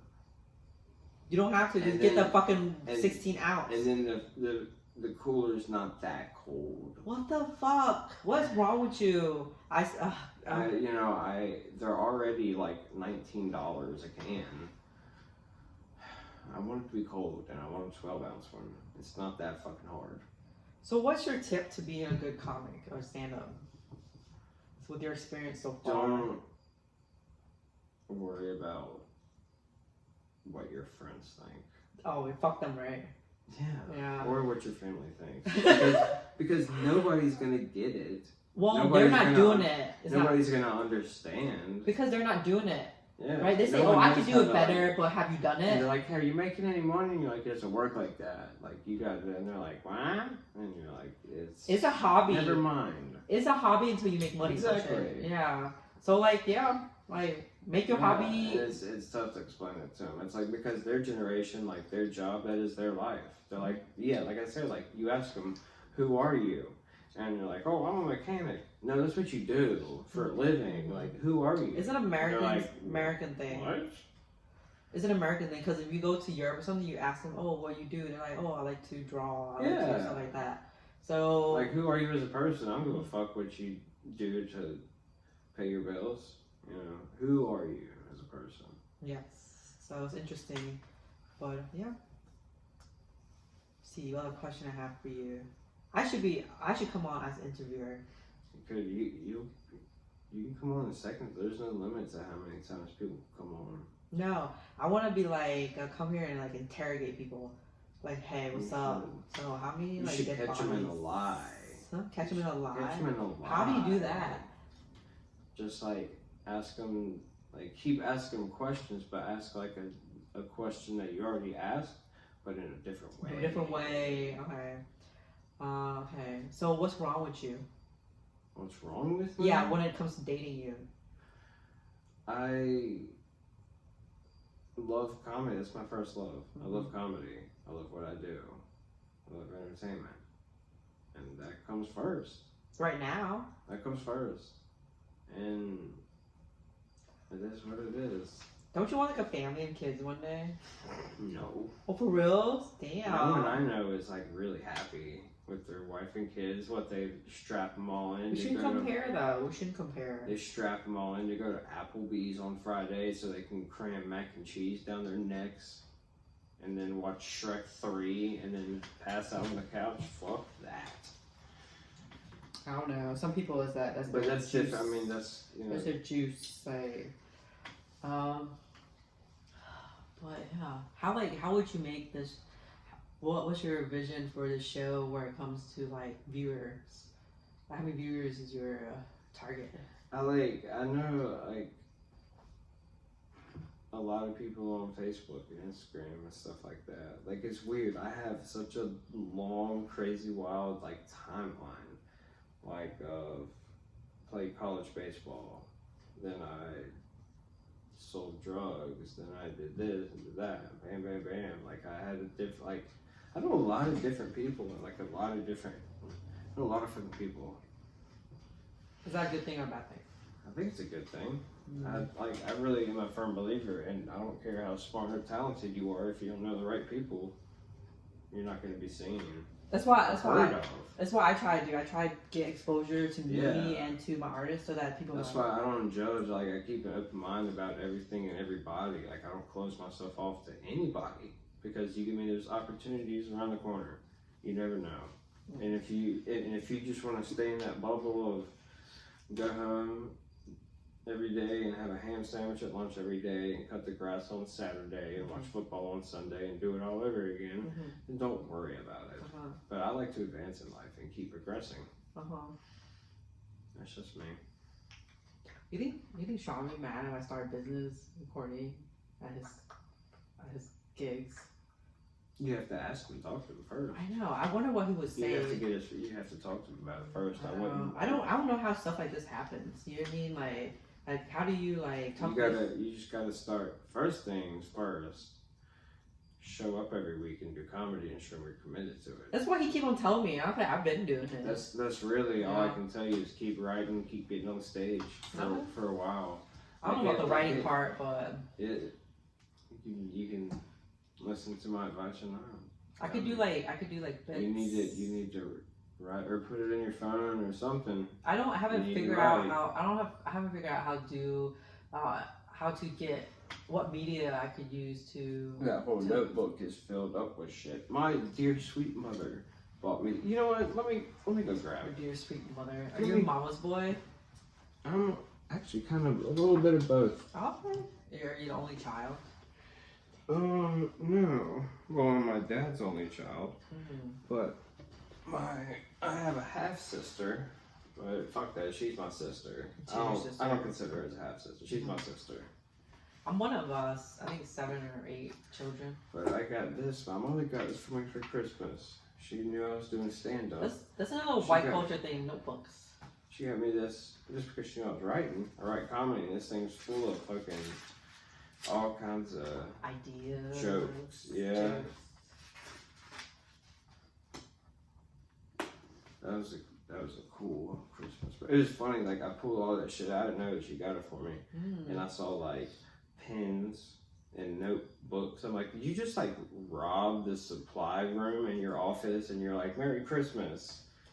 I thought that's what she did. Like seriously. Like, No, I'm like, our time's really that bad. This is pre-COVID, mind you. But she was thoughtful though. But yeah, no, for writers. that was cool as fuck. Like Yeah. I love that thing. And it's got little pockets, and I actually got my first set list I ever wrote, ever, in there. And then like the ones for like the big contests I've done. I'm like a memorabilia type of person. I don't show it, but white people are very sentimental. I'm sentimental about very few things. But Very few things. I don't have anything that I'm sentimental towards. Like that, they gave me my number in middle school for baseball. That's cool. Fun. I was hardcore. Can't believe we went to the same high school. Right? We didn't know each other. Do you know Miss Cassidy? Yeah. Mr. Ben, He's my calc teacher, I was too stupid to be in any of your classes. I guess. Yeah, I did take a lot of AP classes. I didn't take any. You didn't take any? No. Were at least in honor classes though. Yeah, I was in my. It was funny, and I shouldn't say this, but I'm going to. I took a regular English class one year, and it was like I couldn't tell the difference between that class and the special ed class. I It's couldn't true. at all. Their standard's really low here in North Carolina. It's like, bad. I'm It's from like- Cali, so. It's like this is 11th grade, junior year. Uh-huh. We're 16, 17 years old, and we're doing spelling tests with the words eccentric. And it's like, are you fucking with me right now? And then some of these kids spell it way off. They're like, oh, and they erase it and spell it wrong again. And it's like, But you exceeded that they're class, like, didn't you? they're like, you need to drop out and sell drugs. Like now. most You're of age, you can drop out. most are now. You're not going to get any better from here. And some people need to tell them that. Like, you need to learn how to weld, or you need to learn... Trade. Get a or trade. you need to learn how to do Art something, generation, because this education. isn't for you. Not everybody can do the same shit. No, like our generation are pushed into education, like academia. Like we're Yeah. pushed into it. Most people should just get a trade. Trade make money too. Yeah. You make more money than most people with They bachelor. have like 2 classes in high school. They have like the car shop class and then like the woodworking class, and that's it. Mhm. And it's like, not everybody is gonna study and make 6 figures learning about the fucking Pythagorean theorem when they're 35 years old. Mhm. Yeah. Some people need to learn how to, root around and find someone's prostate, wash cars, whatever. You know what I mean? Well, I'm a business major.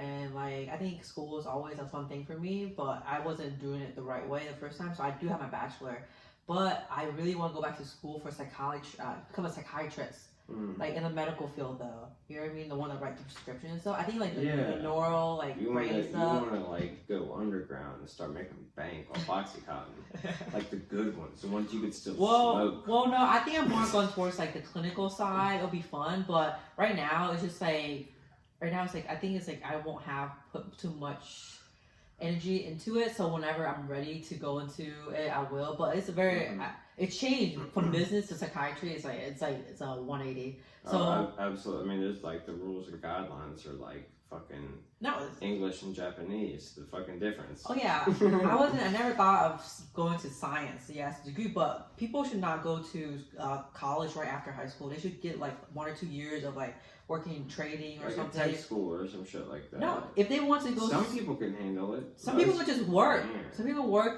Some people I couldn't trade. handle it. Yeah, and then figure out what they want to do, what drives them, what gives them like passion in life, and then do that. Because like if you're just doing things to make you money, it ain't gonna make you happy. So like yeah, so you can fucking buy things to impress people you hate, you fucking loser. Like that's all you do it for is the money. But why can't you have both though? Why can't you have both the passion and Because the money? people don't want to put the work in. That's Well, the I think most people don't know what they want. Most people don't want to put the work in. True, that's why lazy people. But Mhm. most people don't know what they want. But then when they get older, they do. So it's good.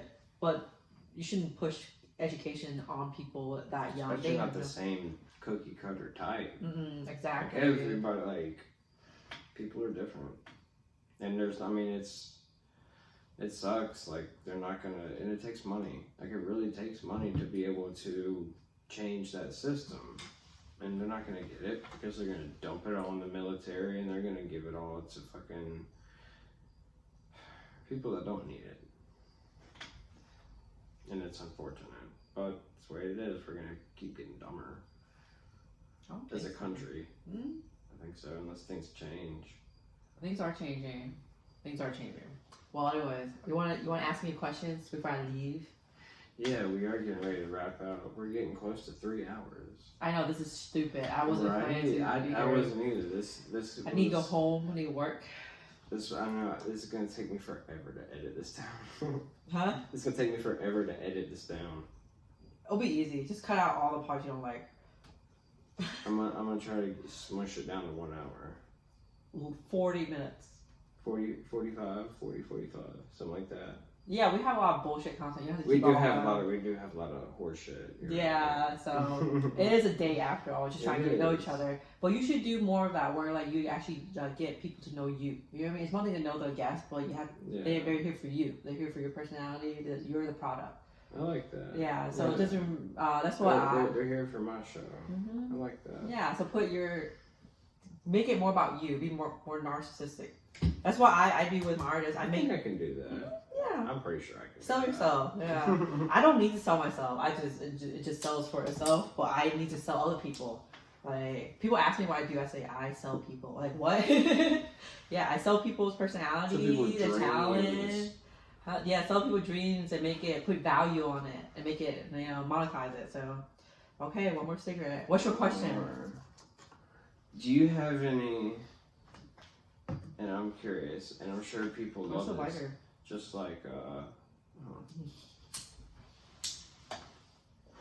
like I'm gonna get my dad on here one episode, and he's gonna tell everybody all of his fucking crazy prison stories he's Oh, got shit. from back in the 80s and 90s and shit like Uh-huh. that. Back when shit was wild, Mhm. because he was in that motherfucker for a long time, and he's got some crazy stories. So, what's your question? Do you have any crazy stories from the refugee camps? No, I left when I was 5. I have a crazy story. Yeah, It's a dating story. I mostly talk about sex, dating, women stuff, and that's something like that people racist keep. shit. It keeps people's interest. Huh? Oh, it's just Sex, violence. it's just me, so that's why I talk about it. It keeps a lot of people's attention. So I was on this like after I broke up with my ex on this like the long term relationship. I went on a crazy like whole stage. It was fucking horrible. And so I got into some little BDSM shit, and so I met this dude. He's a Marine, right? And I just like started like rewriting the rules of engagement for me. Mm-hmm. So I wouldn't go on dates. I didn't want a relationship. I didn't want to go on dates, and I think like going on a dinner date was like the most horrible thing you could put me through. Like To me, you to watch me eat. To me, the idea of dinner and a movie is literally the worst. The worst. date Netflix and idea. chilling. First, I can't. you go to dinner and you're trying to eat and you're trying to talk to each other while you're cramming crab cakes down your gullet, and then you go to a movie and then you sit in silence for 2 hours and don't talk to each other. That's the worst fucking date idea on the planet. Whoever invented that must hated getting pussy. Mm-hmm. So I wouldn't call it. So I don't call it dating. I call it a experience. That sounds like there was money exchange. So when we're actual dating, we're just playing, right? And just playing. And then instead of calling it like a date, like go date to a movie, I would call it an episode. So I dated. Well, I was playing with this dude for like maybe 9 episodes, and I would literally have a name for every episode. So the first episode would be, it has like a theme to it, but Did you record all of them? no, but I would make them into bits, into like the bits I would tell my friend. It'll be the exact same bit, but like so in episode That's 1. funny. So I would refer like episode 1 we met, and so episode 1 was it's called Tom Meet High Tao. Mm-hmm. Right, I was high on it, and then episode 2 Tom Meet Adderall Tao, and then So you're just on different drugs throughout. well then after a certain point it was more like Tao broke up with Tom, or you know what I mean, or something like that. So it'll be like a weird like episode thing. Episode 9, Tom blows his fucking brains out. So if you watch Cut Rick and Tom. Morty. I love Rick and Okay. Morty. I hate that it got canceled. Well, you know why. Anyway, so it's 10. So on episode 10, so every 5 episodes, I let him choose a adventure. So on the 5th episode, he took us to a hookah bar. So I plan every single one. I call it episode, and then he just kind of go along with it. So episode 1 we met with downtown. Then so episode 2 I went Adderall, so we went to another bar, and then like You talked his ear off. huh? You talked his ear Maybe off. it's a vice versa. Like he talked my ear off because he was drunk and stuff like that. Mhm. It's a Marine, so what can you say? Oh, but yeah. it was a fun He's experience. super proud. it was a fun experience. God bless the troops. Not all the troops. There's a couple of troops I know that are fucking dicks. Most 99.9% of the Just troops. just I like person, just support. as a person, but There's- as a job. There's like a couple of troops Troops. that I know that I don't support them. They're Mhm. fucking dicks. Mm-hmm. So 99.9% of the troops I support. episodes. I think like up to 9 episodes. Maybe I could tell you one of the episode if I remember any of them. Oh yeah, this one time like it was episode 4. No, yeah, episode 4. Tom meet Ruby. So Ruby is this BDSM alter ego I have. Is just a bitch with the blue hair. Mm-hmm. Yeah, so I would just like A feminist. huh? Like a feminist. That was just me in blue hair. So it was fun, like, you know. So you have a name for every single one, and you're like, oh yeah, so Tommy, Ruby, she wore blue hair and like a sexy lacy gown, and like we did this and this and this and this. Mm. So it was just like the funnest 9 episode I've ever had, and it had You to didn't even end. record it. Huh? You didn't even record It was just called an episode. It was a life experience. It was a personal episode you never forget. Kind of. Every episode was, but if you go into dating and you treat every single interaction as a very distinct interaction that you can refer back to later, Oh, Make it more I can profound. always look back to most of them. but you don't have a name for every single one of them. Other than that, yeah, cool story, bro. I'll remember it. Huh? I'll remember it. The story you told me. It will be locked in my memory bank, and my episode will be Angry White Man. It's not every day. It's not every episode though. Yeah. Yeah. Do I get a full season at least? Like Angry No, White your Man pilot calms plummet. down a little bit. Your pilot plummet, and it was the done deal for that. Yeah. Well, you want to walk me out? I can walk you out. Okay. So I guess I'll see you Monday. Yeah. Oh, absolutely. I'll be there Monday. That's why you don't bring dates on podcasts. It takes more than an hour.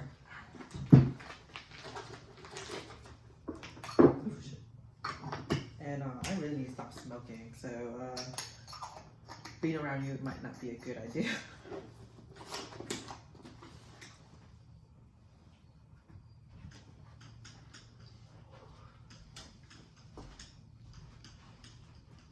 Did you have fun? Oh, I had a blast. I did have fun. Did you have to work tomorrow? I do have to work tomorrow. Hmm. Oh, Well, good luck, how bro. do I export?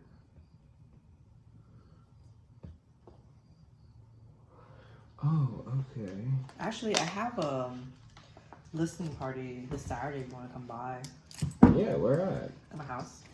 It'll be so like a bunch of friends and family, and we're listening to all the songs we have, and we're gonna get you guys to get some feedback from you guys and see which song we're gonna release and which song we're gonna not release. Yeah. So it's more like a feedback. It's called listening party. You know what I mean? Mhm. But I'll send you the information.